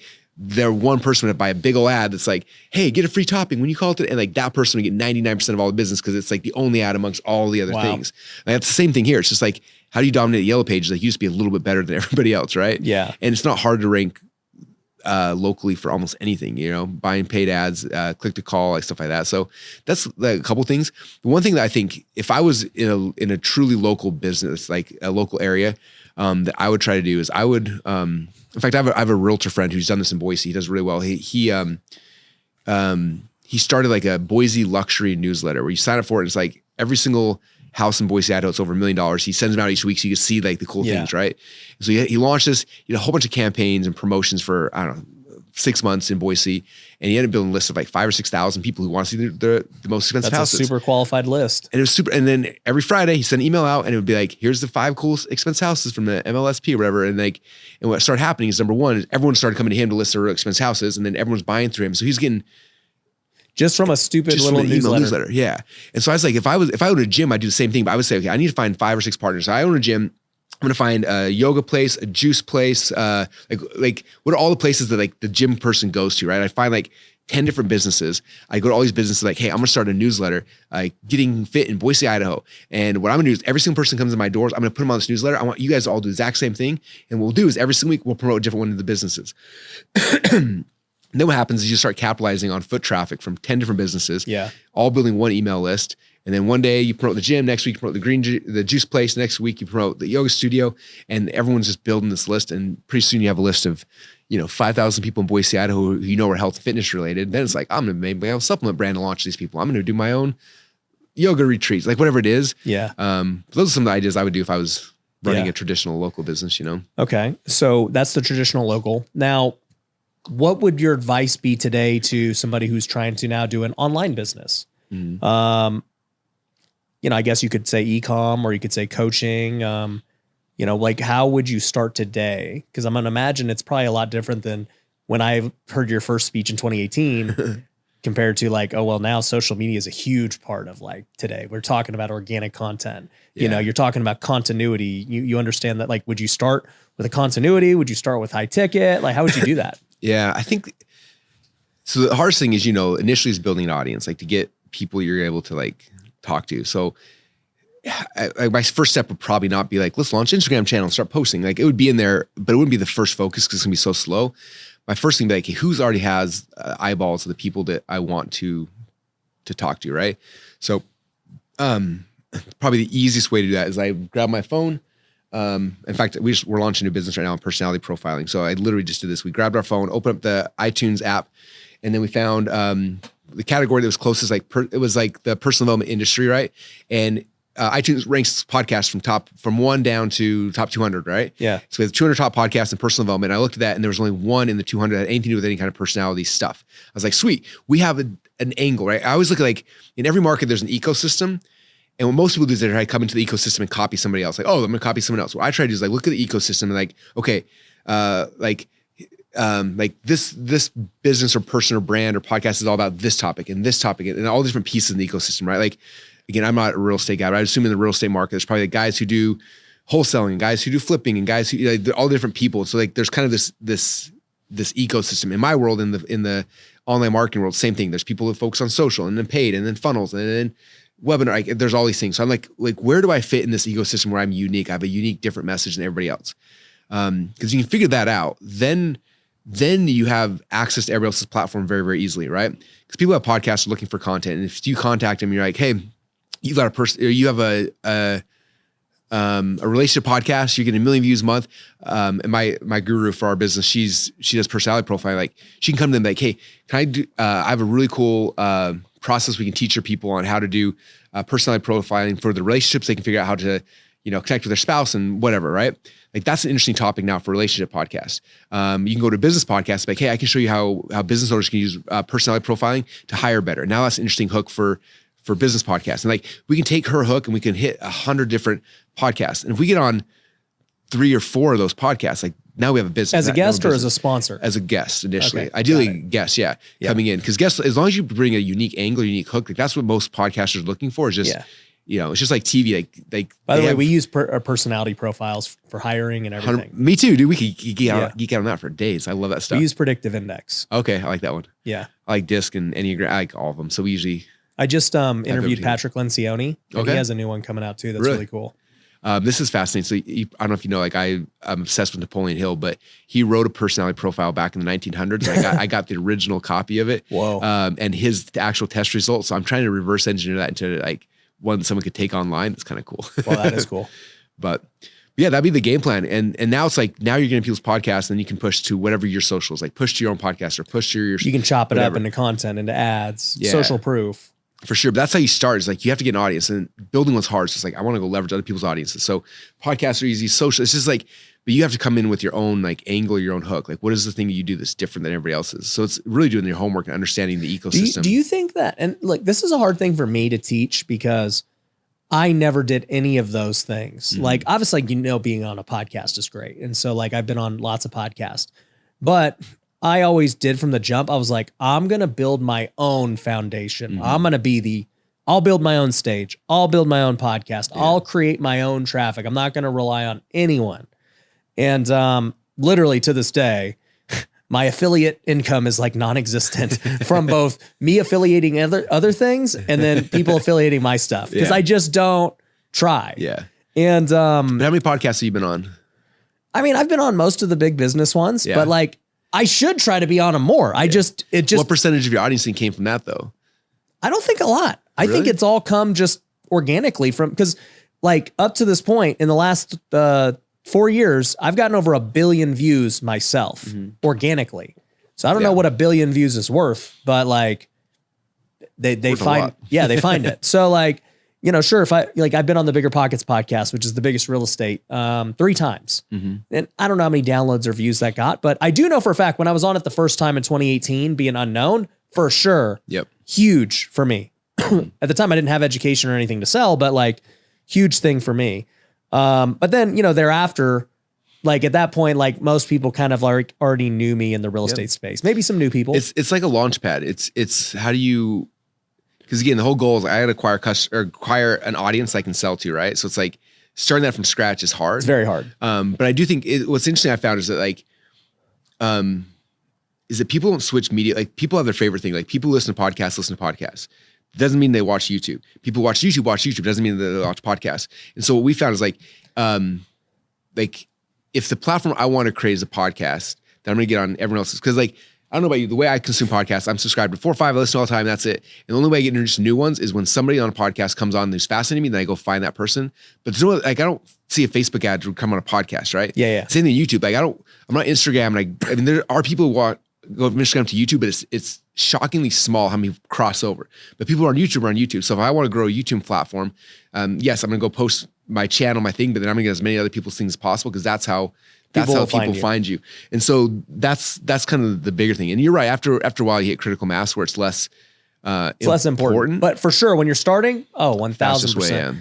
But I do think now with Reels and Shorts, that is another way people are now finding podcasts. Yeah. Just seeing all the clips. Yeah, I do agree with that. It's also interesting because like, I've noticed this, man, I've been in the business 20 years now. So like anytime a new platform comes out or a new thing they want to reward you for, or they want you to use, they reward you for, right? So like right now, Reels are the thing that they're pushing. And so they reward. So like nowadays I see people come out and they'll post a video and get 1 million views. And it's like, oh my gosh, well, that didn't happen before. And it won't happen in the future, but right now it works, right? Yeah. It was like Facebook groups. And Facebook groups first came out. I remember sitting there watching TV and there was an ad on a TV for a Facebook group. Like they're pitching Google or Facebook an ad on TV about Facebook groups. I was like, oh crap, this is the number one thing. So that's when we launched the ClickFunnels Facebook group and it blew up because like that's what they're rewarding people that today so much so they're buying ads on TV about it. Like focus on that. Like, like every platform. And so like, I remember when, what's it even called? It was Google when Google had like their Google Meetup or Google Hangouts. Like when that popped, it was in the spot where like if you made a Google Hangout video for any keyword, you were ranked on page 1 in Google within minutes. Because they wanted it. I was doing thousands a day. We had a list of keywords. I was like, boom, click it up. Hey, what's up? This is Russell Brunson. Insert keyword. Call to action done. And then another one. And like it was crazy because like they were rewarding it. So we were like dominating everything in search engines, just busting out video after video. And then it died and they de-indexed everyone. It was gone. But there's a window, right? So I think right now there's a window where Reels, Shorts, like that's the thing. And so like people can capitalize and they can cheat the system and get ahead because of that. But just knowing that eventually the window closes. It always does. And there'll be a new one that opens, but it's playing the trends, but also understand if the trend's not there, you can still do it just by like finding the eyeballs, getting in front of them and bringing the people back to your platform. Well, I think like this has been my realization now, going on 4 years of like really going hard at content. Like the way I did it obviously is like the much harder way, right? Mm-hmm. Like what you're explaining, I think is for 99% of people. And like, I think back now and I'm like, yeah, I mean, for most people, just build it, just getting on other people's podcasts, just consistently do that. And you're going to get traffic and everything else. It is really hard to like do it yourself and build brand and stand out like in such a crowded place. And, and also too, I just realized that social media is, dude, it's a skill. Like it's a talent and it's not a talent that everyone has. For sure. And and you're shockingly good at it. Like I literally with my wife, I was watching videos last night. I'm like, gosh, he's so freaking good. Like I even like to myself, I'm like, I'm just game a long time and I'm not as good at you at this. Like anyway. So thank you. It's definitely, there are different skill sets and there's different levels of it. And like, even for me, like I'm not as good socially as a lot of people I know and I'm trying and I'm working, but it's like, it's way harder for me to like. Well, that's why you have the personality test. Yeah. You can know like what you're naturally inclined to be great at. I think as people understand, like again, for ClickFunnels, I have to be on all the platforms. For most people, it's like you can build a huge 7-figure plus a year business just focusing on one platform. In fact, most people that try to do 2 or 3 or more, like that's when they fail because they're trying to juggle it. It's like, just pick one. Like you can be a 7-figure podcaster or 7-figure YouTuber, but it's harder to be all of them. Like again, I got 400 people to work for me. So I can do stuff people can't do. Like how do you get some stuff done? Like, well, I got 400 times the labor force. Yeah. It's way different. So like if you're getting started, don't do 10 just because Russell's doing it, because you're doing it. Like, did you start with 10 or did you start with just one? Well, I first started with just TikTok. I was like, dude, I think this TikTok thing is going to pop off. Like, I don't know why. And then eventually it was gaining traction. I was like, all right, I think I'm gonna try some YouTube too. Yeah. But that was it. I wasn't focused on anything else. Yeah. I didn't have a podcast. I didn't have, anything. I think people make that mistake. They see where we're all at this point. And they try to copy that. Like, I gotta be everywhere. It's like, no, Like, don't. Yeah. In fact, this is, I don't know if you know Rachel Hollis, if you follow her, she's fascinating. She wrote Girl Wash Your Face, became the best-selling book of the year. She blew up everywhere. It was insane, right? And so she was doing speaking tours. She was doing stadiums of like 60,000 people. Dang. I was watching week after week. It was crazy, right? Just like she blew up overnight, and she was doing all things, podcasts, everything. And then when, everything comes and goes and dust settled and things kind of, changed around. And I talked to her, and it was fascinating because she's like, I was doing so much stuff. I was so stressed out doing everything. And then she's like, I realized of all things I was doing, the thing that was like the least effort and maybe the most money was my podcast. She's like, so I killed everything else, fired her staff. Now she just does the podcast. She's making way more money, way less effort, and way just one stress. channel. And she's someone who had access to every channel, like known to man. And she went back down to just one. So I think for me, I was just like, man, I keep trying to like do all things like just if we focus better at one thing, like and become really, really good at it, it's better. Well, I was going to ask you that because like you've been focused on ClickFunnels for 10 years. Mm-hmm. Now, clearly having such a big audience and community, you get opportunities left and right, partnerships, businesses, ideas. And you're like, dude, that idea sounds good. That sounds good. Like we could integrate that into ClickFunnels, or I could definitely push that to my email list or whatever, right? Yeah. How have you stayed focused? I can't. It's so I'm hard. now simplifying. Yeah. I've like gotten rid of so many of my businesses to simplify. Yeah, I go through the ebb and flow of that too. In fact, we just shut down like 6 side businesses that were just costing more than they were making because of effort. Yeah. But I'm an opportunist. I love it. I get so excited, especially if someone comes to me like, hey, here's the idea. I'm like, that's a great idea. Like you build the funnel, I'll give you 50%. I'm like, ooh, and like I get excited and then, but it never works out good. So for me, what I've had to do, that's why I have my inner circle 100% is because that's not true. I'd say 80% of the reason why I have it is because it gives me the ability to like flex my creative muscle on someone else's business. But then when it's over, they go home and I don't have the, it's like I could have the one night stand without having the baby afterwards. You know what I mean? It's like, for me, that's what I've had to do because it's hard. Like I get that itch of just wanting to, and I see some friends who I've got, like Hermosi's a great example. He came into our program way back in the day and now he's out there and he's taking equity on people's businesses and the partner's like, it'd be amazing. But then like, man, as soon as someone gives you equity in a business, like they expect you to be there. They expect the world. And so that's been for me is like,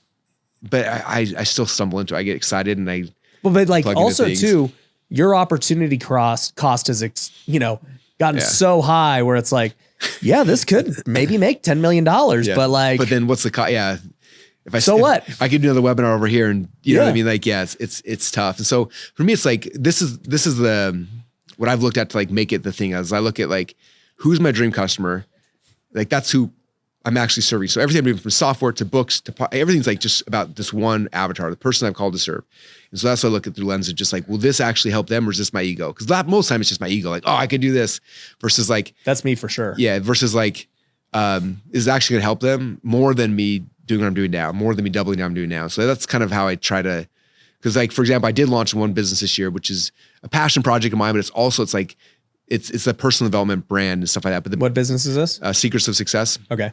And then I had the personality one. So I got 2, sorry. But both of those are things that I believe, because like most of the people who come into my world, they don't fail because the tactics aren't there, right? Like I've written 3 books, like read them, all the tactics you need, like they're there. You've strategies there. I feel like you have so many. Well, there's 3 that are real books. I've written like a dozen, but like there's 3 that were the others published. Are lead magnets. Yeah, 100. Yeah, I look at 3 that have been published. I'm working on my 4th, but like the reasons why they're failing, it literally 100% is because of the psychology. Like they're stuck in their head. They can figure out they have too much fear. They have like all the things. So like that business is to help serve those people who are like, let me get you unstuck so you can actually just do the thing. Because the thing's not that hard. Building a funnel is not hard. Like launching an ad, not that hard. Like, it's all said and done. It's just like you follow like these 10 steps and you have the thing done. Yeah. So why is not everyone doing it? It doesn't make any sense. It's all because of like this stuff. I know we talked about like, you don't have that problem. I don't have that problem. Like, because I was able to do it. But the majority of people, and I actually think it's fascinating because I think athletes are better at this than most people because to be successful in wrestling, I'm sure same thing with baseball, right? Like there's so many things you have to go through to figure out that most people never do that. Yeah. They come into business and they've never failed. And so like, if I failed, then I'm a failure. And they're so scared to try versus like, how many games a year did you play? A lot. How many times did I step on the mat and I lost? Like tons. Yeah. And you get used to it. But most people have never experienced that. Like they were in their high school band or musical or drama. There's not a winner and a loser. Like they're just, and so they come into entrepreneurship where it's like, what if I fail? And they're not used to that. So they're like, yeah, you are. Yeah, Many you're times. going to, and that's part of it. And so I think for that, the personal development business is to help those because like it's such a sticking point there. And so that's a big one there. And the personalities because it's the hiring, like people are hiring. It's like so wrong. I'm the same way. Like, we hire based on personality profiles, 100%. And so like that whole business is built around that. So it's like, how do we like what's actually gonna help these people the most? And so that I'm also fascinated in. So that's kind of how we play with it. But you're ultra disciplined with.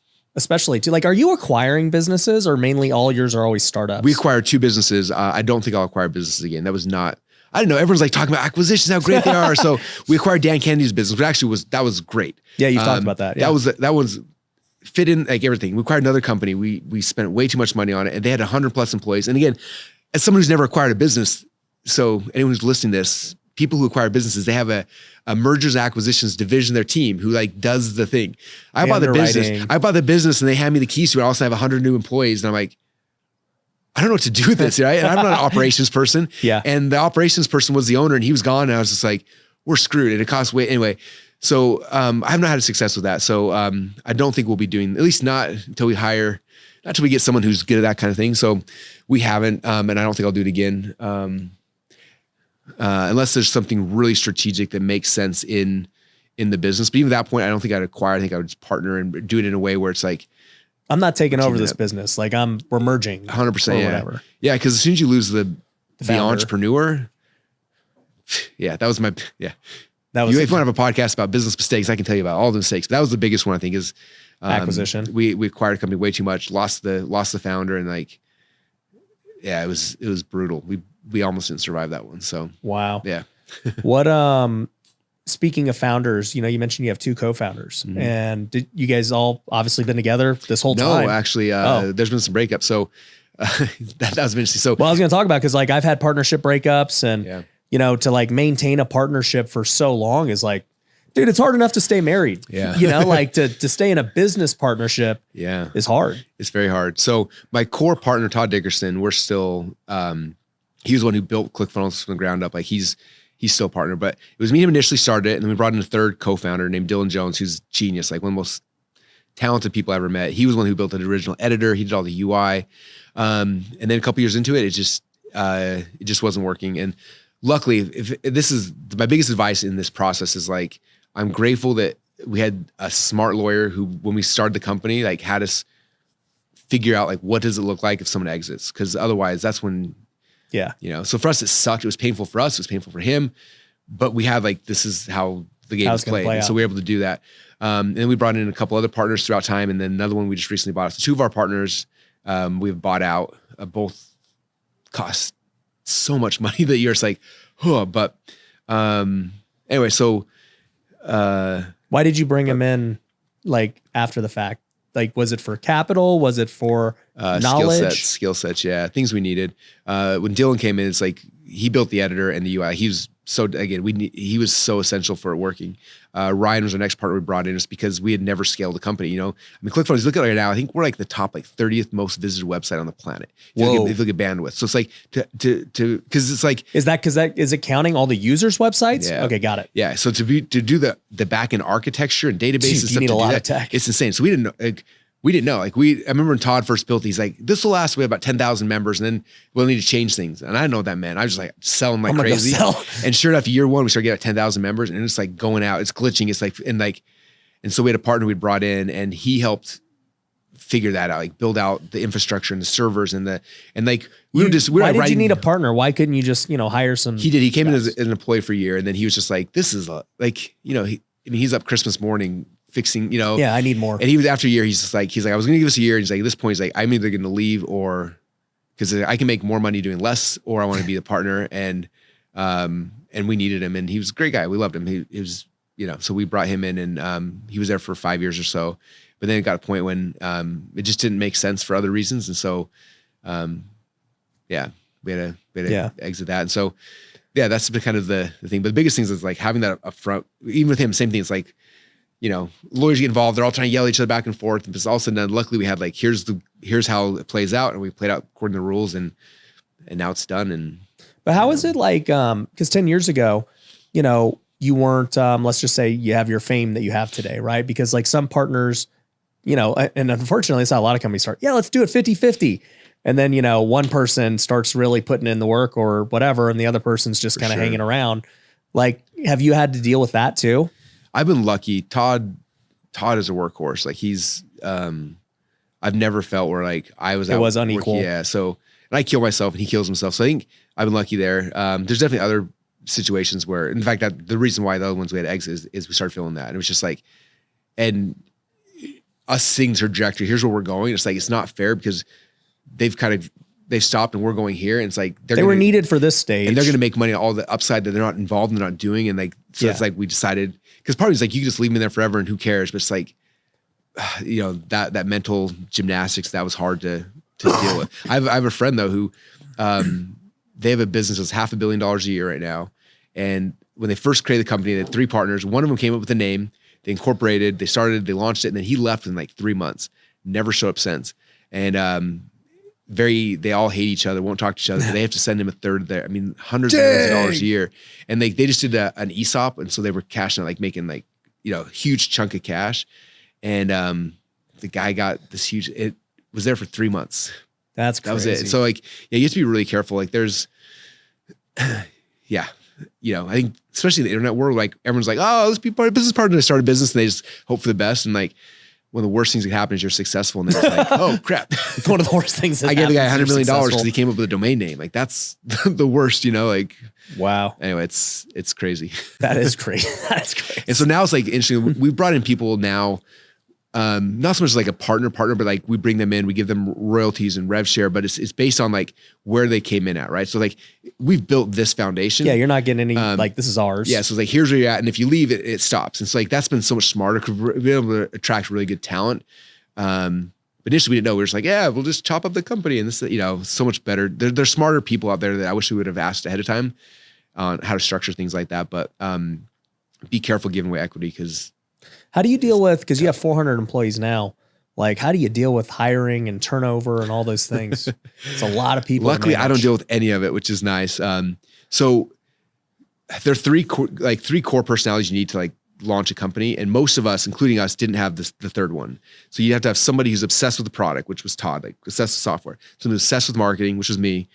And that's all you need to launch a company, which is why, but then as it starts growing, the third person you need is someone who's obsessed with operations. We did not have that person for a long, long time. And we were able to make up with really good marketing, a really good product, really good sales. Yeah. People forgive you. Yeah. Yeah. But it got to the spot where it was like unsustainable for us. And we had people try to learn operations, try to hire people. We tried, and it was honestly until about 3 years ago, we finally got someone who came in who was a marketer first. His name's Kevin Richards. He's a marketer, which is great, but he also done operations.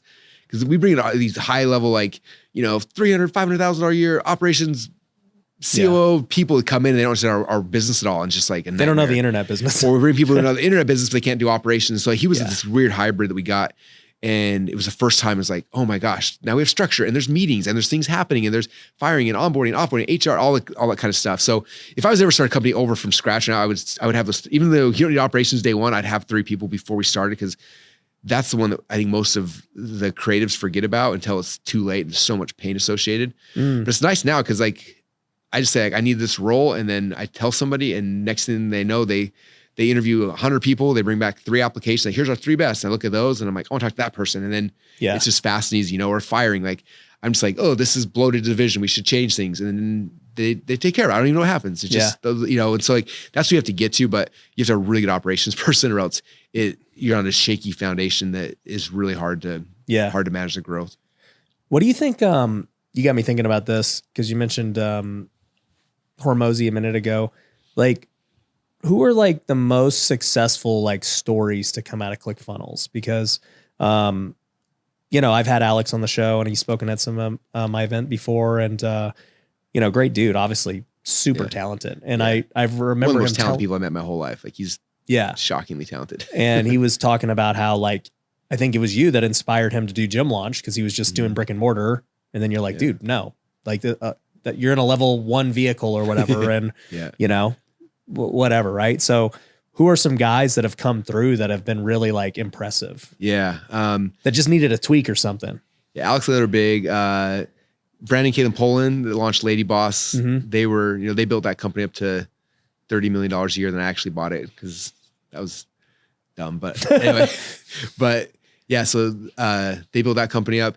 A lot of people, most people aren't probably familiar, but they're like the gurus of different industries. So for example, Annie Grace, she is Alcoholic Anonymous, AA's like number one competitor. Oh, wow. She's figured out I think AA's like 10% success rate.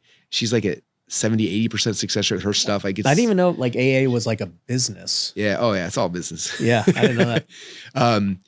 Yeah. And so she's built this huge company. She's multiple time New York Times bestselling author now, but she came into our world, had written this book, and that's it. Now built funnels and built following. She's been on every TV platform you can dream of multiple times, and so she's changing the whole alcohol addiction market. And she's the number one outside of like the known establishment. She's the number one person and rapidly gaining on them. Ryan Lee and Brad Gibb, they're in the financial market, right? They're taking like financial planners and they're like training financial planners how to actually like be marketers. So it's like they're taking a lot of our stuff into that world and that market.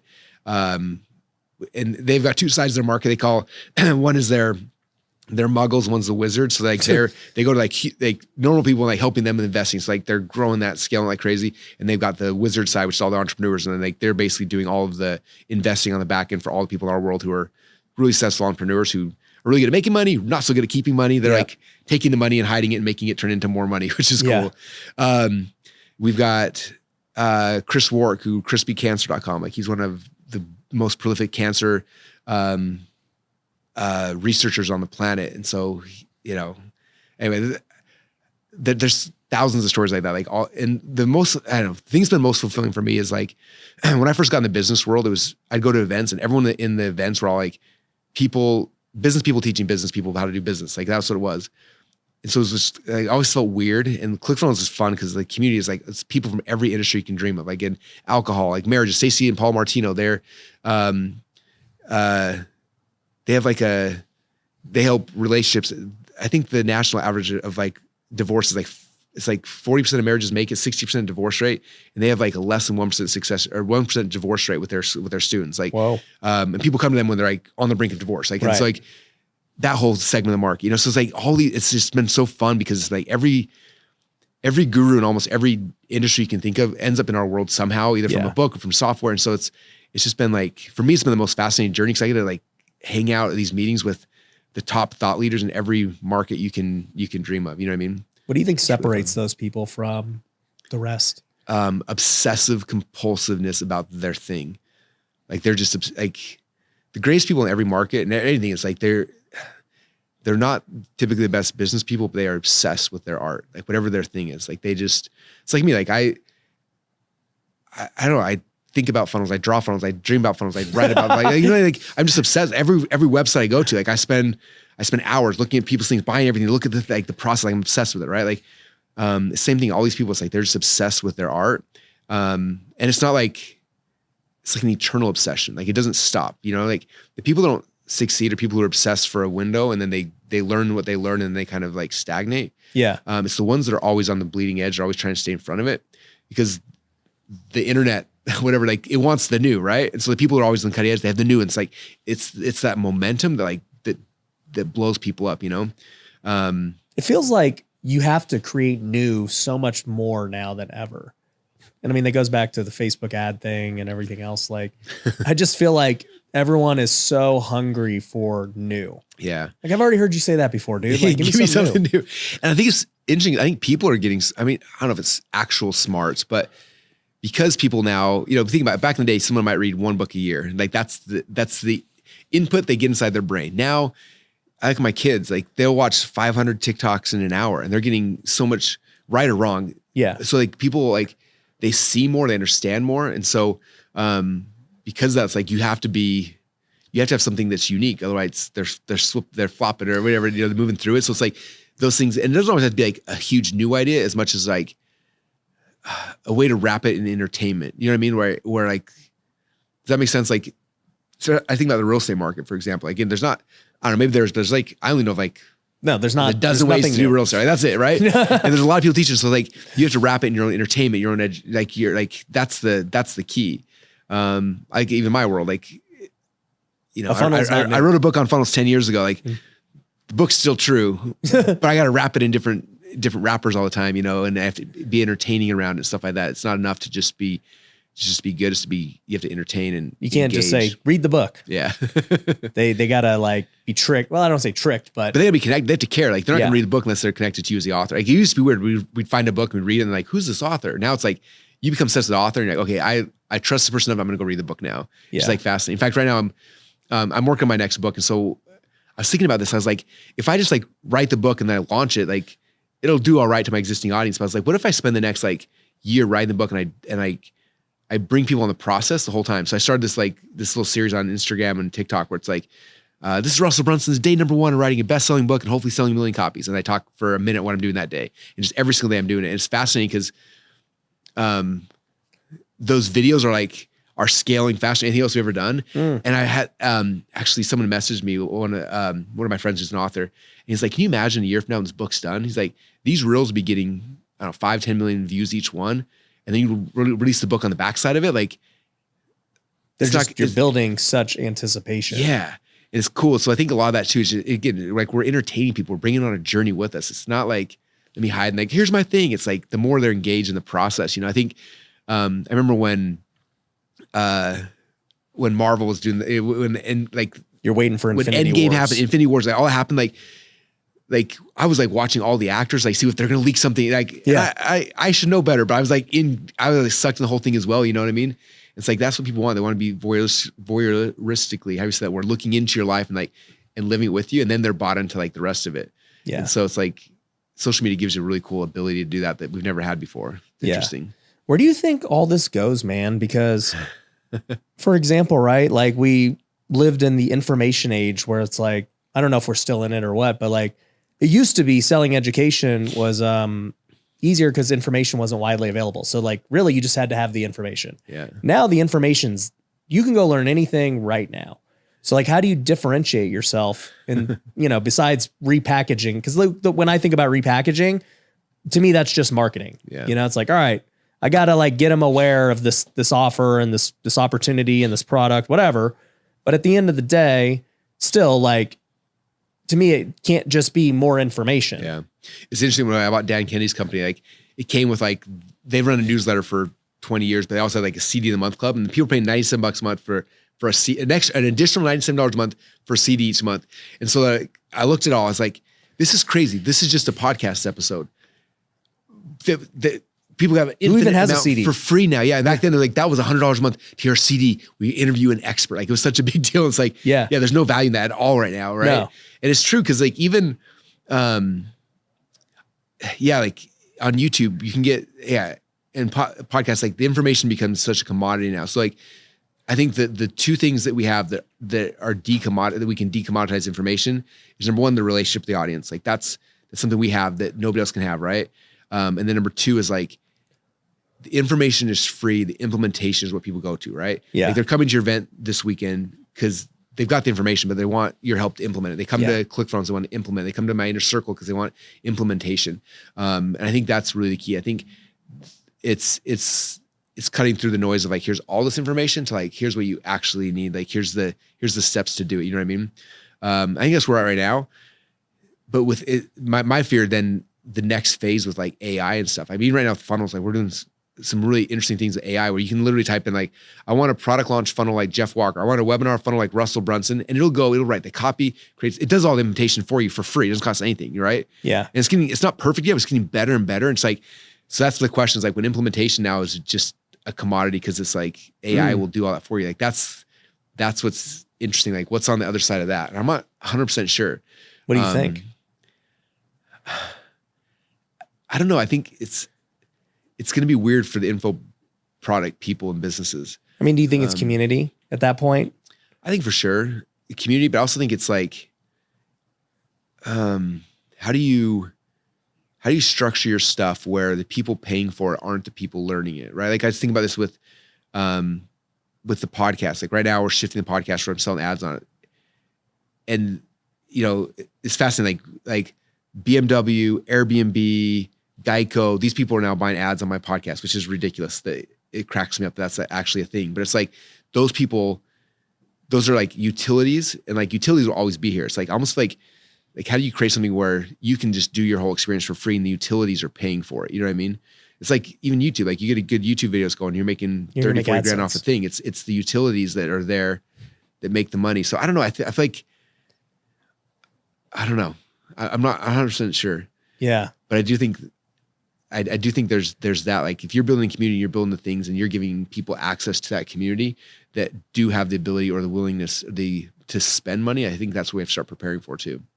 Yeah. I think it comes down to community and experiences, you know, like, and I know you guys have done this before too, but it's like, man, we have retreats, you know, we have obviously these events and everything else. And it's like, dude, humans just crave connection. Yeah.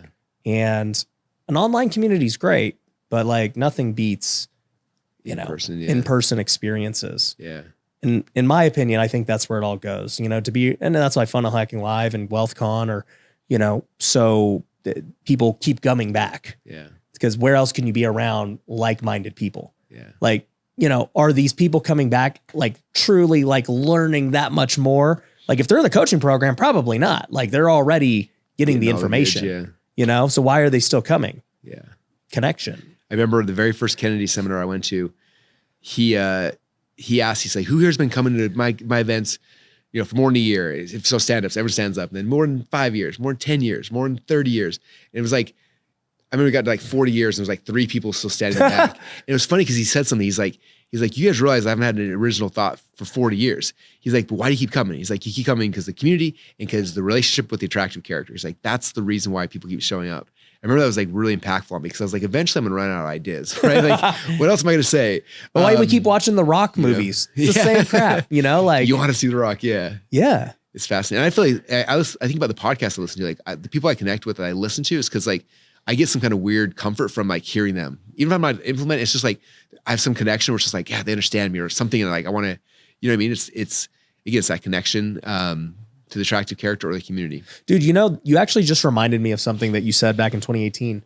So at Funnel Hacking Live, I remember you were like, you know, this is the new TV. And you were like, you know, yeah, this, you know, Instagram's this, and this. He's like, but you're competing not with just social media. You're competing with Netflix. You're competing with, you know, every other thing that captures attention. And it's like, that's the currency. Yeah. I mean, that's literally what ads are. They're just, you're buying attention. And it's really the only non-renewable resource. It's like, yeah, we only have so much discretionary time. We all have 24 hours. And, you know, we're busy for however many hours doing work and stuff, and we sleep. And it's like, how much time do you really have? Like you choosing to listen to this podcast right now, you chose this over everything else you could have been doing. Yeah. Like that's the value. It's interesting. Yeah. And so the better you get, the more likely are people are going to come to you, which again, it comes back to like the obsessed people. The people are obsessed with their art. Well, I was saying it to our students on Tuesday, and I was like, guys, think about this. Like, Netflix, they got the lowest churn in the world, like for a company that size and everything. I was reading about it. They're like less than 5%. And wow, they have like over 200 million users or something. So, I mean, they're bringing in a couple billion a month, like just chilling. And I was just like, but what if Netflix stopped putting out new content? What would happen? They would just slowly you know, everyone would jump off and some other competitor would hop in. Despite the fact there's a billion movies on there. You know, I still go to Netflix and I spend like an hour trying to find something like, let's just go to bed. Yeah. You know what I mean? But then you see like, oh, new release. Oh, the new top. Like I just watch off the top 10. You know, it's like, oh, okay, they got the new top. Cool. Like I'll just go to that. And like if they stop producing new content, originals, buying movies, whatever, they would just drop off a cliff, even though they built up such a great brand. Yep. All this work to that. And I was like, man, it just never stops. Like it's funny because you asked me that off camera. You asked me like, you know, why don't you just stop doing click? You have enough continuity coming in, but it's like I think the same thing. It's like you can lose relevancy so fast. Yeah. And if you Cardone says that. Yeah. It's crazy because I remember like it used to be longer. Like you could, let's say you don't email your list for 30 days and you email again, like you'd be fine, right? But now it's like if you don't send an email out to your list multiple times a week, they forgot who you are by Friday. You know what I mean? Like, and same thing like on social media. Like if you're not in someone's feed, you're just competing against all this noise. Yeah. And It's like goes back to the infomercial. Like nobody wanted that time. There was no competition. And they're like, oh, this time's actually kind of valuable. Like more competition arises. And then, oh, TikTok and Reels are kind of valuable. Oh, okay. Oh, podcasts are popping up. Let's create podcast. So my mind is always thinking, even as a marketer and a content creator, and as a guy who just like thinks about the future a lot, I'm like, where does all this go? Like, we know that attention is the resource people are fighting for, and that's where they're throwing their dollars. You know, same thing. Like, there's lots of events, man, for somebody to choose to come out here to Vegas next week and, you know, not only put up money, but just step away from their life, their kids, their business. I think about that and I'm like, that is a huge commitment. Yeah. And I better perform that event and make it really good, or else guess what? If they have a bad experience, it don't matter that the 5 before were good. Yeah. They're like, you're as good as your last show. Dude, it's crazy, but that's what it is. Yeah. I was thinking on the opposite of that too, how cool the world we live in now. Like I remember in YouTube, you see this a lot, but the first time I had the realization, I was at Funnel Hacking Live, 5,000 people in the room. We taught for 5 days, right? And I started like looking at like, hey, 5,000 people. If I was to try to download this week to one person and I did it to another person, you line them up. I was like, I can't remember the math. It was like 400 years would take me to do that we got done in a weekend, you know? You see a YouTube video that pops, like gets 1 million views and it shows you how many hours of watch time. Like, yeah, and it's just like, it's crazy how much influence we are able to have though with our thing. And like, I think at least for me, that's what's inspiring too, like why I love doing it. Cause you're just like, man, if I do something, I create and it goes out there, it's the equivalent of me going knocking on 1,000 doors to give the same amount of value to the world as that one thing can do. And if I do every day or consistently keep doing it, like, the compounding interest that over time is insane. Yeah. I've talked about that before. Cool. Last year we had, it was like 1.2 million watch hours on YouTube. And so, you know, you bundle that up and it's like 150 years. I'm like in 1 year, you know, people consumed 150 years of content. Like that's crazy. I wouldn't waste their time. What a waste. When I say that was important, hopefully it says something good. No, but like it shows, but also too, the great thing about the world today in tech is that the higher the quality gets rewarded. You know, it didn't used to be that way. 5 years ago, when you were talking about Instagram, it was pay to play. Yep. You know, like there was no like videos that popped off and ways to be found. And then Reels and all that changed it. Like, yo, if you were good, the algorithm's going to show you. Yep. YouTube, if you're good, you're going to get seen. It's just a matter of time. Yeah. That like, and I talk about that all the time with organic versus paid. I'm like, what other way could you make go get free marketing? They'll push it more if it's good and it costs you, they'll actually pay you to do it. Yeah. And you get all of it. And they'll put it out there forever. Yeah. You know, it doesn't stop when you stop paying. It grows over time. Yeah. That's what's cool. The ad, as soon as you turn the ad off, it stops. You're dead. It's like it never existed. Everything stops. Yeah. I think about it too. It's like when do we hit a point of critical mass? You know, like, because that's the goal, right? You put enough stuff out there that like the traffic keeps coming. You don't have to keep, I thought about ClickFunnels. I'm like, right now, I look at our ad spend. I was like, if we just turn off our ad spend for like 6 months and just roll it for how long, like, you know, or anything else we're doing, you know, like when do you get the point of critical mass? You put enough stuff out there where it's just like, it keeps rolling, whether you're out there or not, you know, like, I think that's, you know, cause I don't know about you, but like, there's no way any of us can do this forever. I've been doing this game for 20 years now, which is awesome. I got probably another 10 where I'm like, have there's not many who've made it that long. Yeah. There's the list is short. Tony Robbins, Grant Cardone, and I don't know who else. Yeah. It's been few, but I was like, you know, if I spend the next 10 years really just keep doubling down on this, just like, it's fascinating to think. Cause again, one of my side passions is I love old books. I'm obsessed with buy books from people who have died to collect their works, first editions, manuscripts. And like the amount of people who are still relevant, if I named off the names, you probably heard like 3 of the names, right? Of these, 1,000 plus people I'm collecting.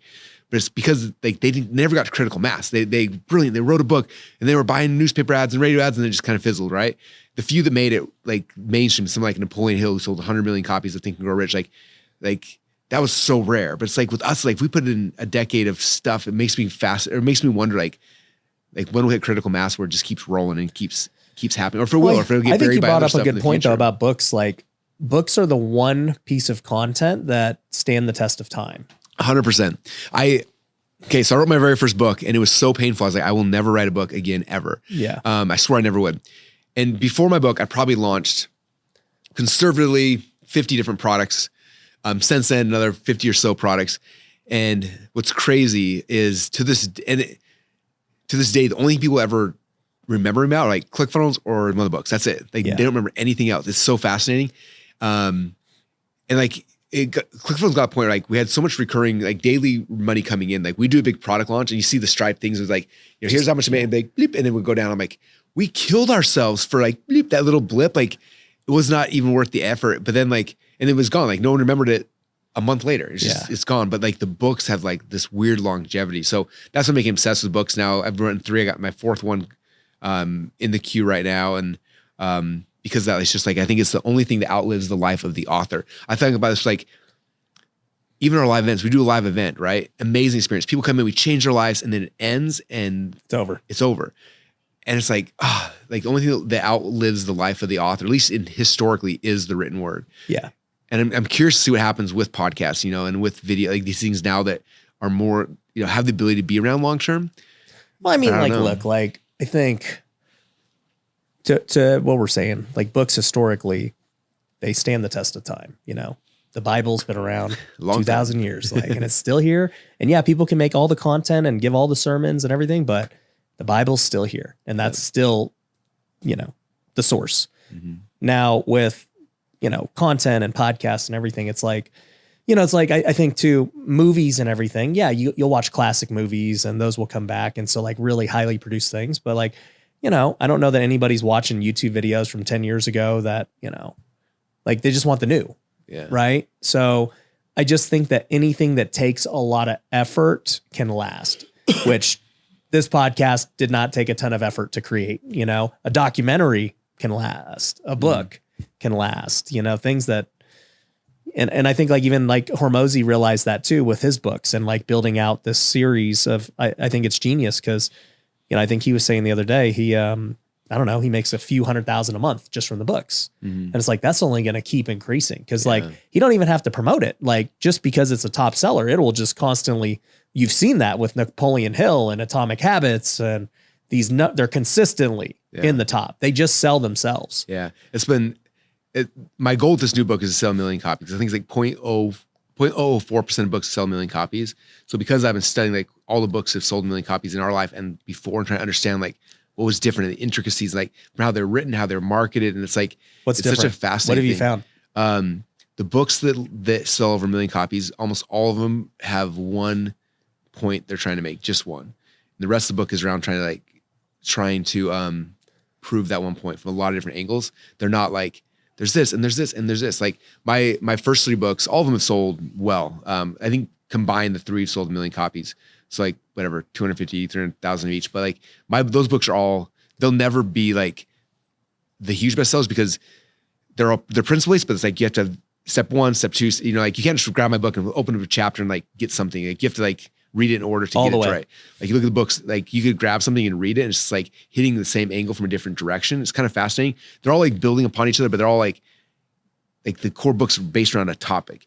Usually it's not something that's like super hard to believe, but it's different than what the belief is. Like Think and Grow Rich. Think about like in your mind, like cool, but like, especially when it first came out, like, can you really think and grow rich? It's so simple, but it's enough to like, you have the curiosity of it. And then it's, you know, things like that. A bunch of other things, but it's just, it's breaking things down to like very, very simple things, like Atomic Habits.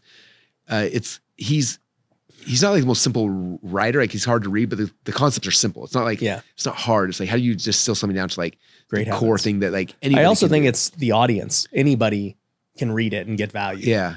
Yeah, for sure. Because it's gotta be mass appeal enough that, so anyway, it's been fun for me trying to work on this one because it's the first one it's not a business, it's personal development, but it's trying to be like, it could be like athletes could read it or business owners or whoever, but it could grow outside of my niche. You know what I mean? So I don't know. I have no idea if it's going to work or not, but like I'm trying to. When is it going to be done, you think? Well, I signed the contract with Hay House 3 years ago. And so, geez. But I'm not even close. So they keep asking me, I'm like, I promise when it's done, it's going to be amazing. I would say, I don't know. I'm surprised you signed with a publisher and, you know, because you're not going to be able to do all the cool things you want to do. Like on the marketing side. Hay House actually is really good for authors like us in our contracts.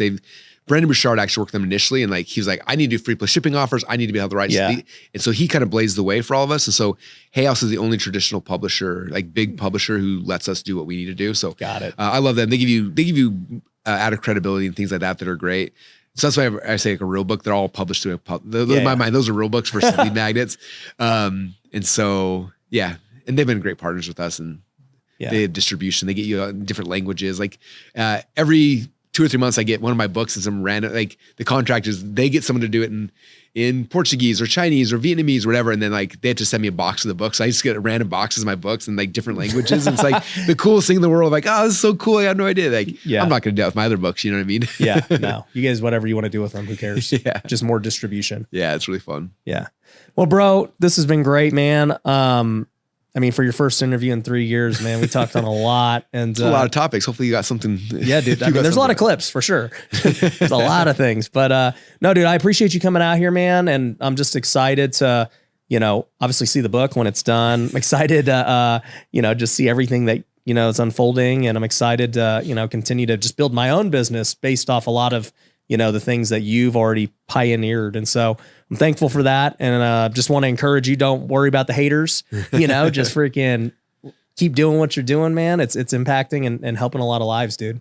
I appreciate it, man. It's been really fun watching you over the last couple of years. Like, anyway, I'm always watching everybody, and some people pop for a little bit and then they don't become relevant. It's just been fun to watch you as you've grown consistently over time. Yeah. Anyway, I'm proud of you, and just fun watching all the stuff you're doing and how people you're serving. So it's awesome. Appreciate it, bro. Guys, if you're not already, go get on ClickFunnels. We'll link to it down below. Go catch Russell's other books. We'll link to them on all the other sites, Amazon's, and what's the website where they can get Linchpin? Because I already, that's a great book. Yeah. I think it's thelinchpinbook.com. thelinchpinbook.com. We'll link to it. It's a really good book. I enjoyed it. So we'll link to all that. And guys, make sure you subscribe, and we'll see you on the next one. Peace.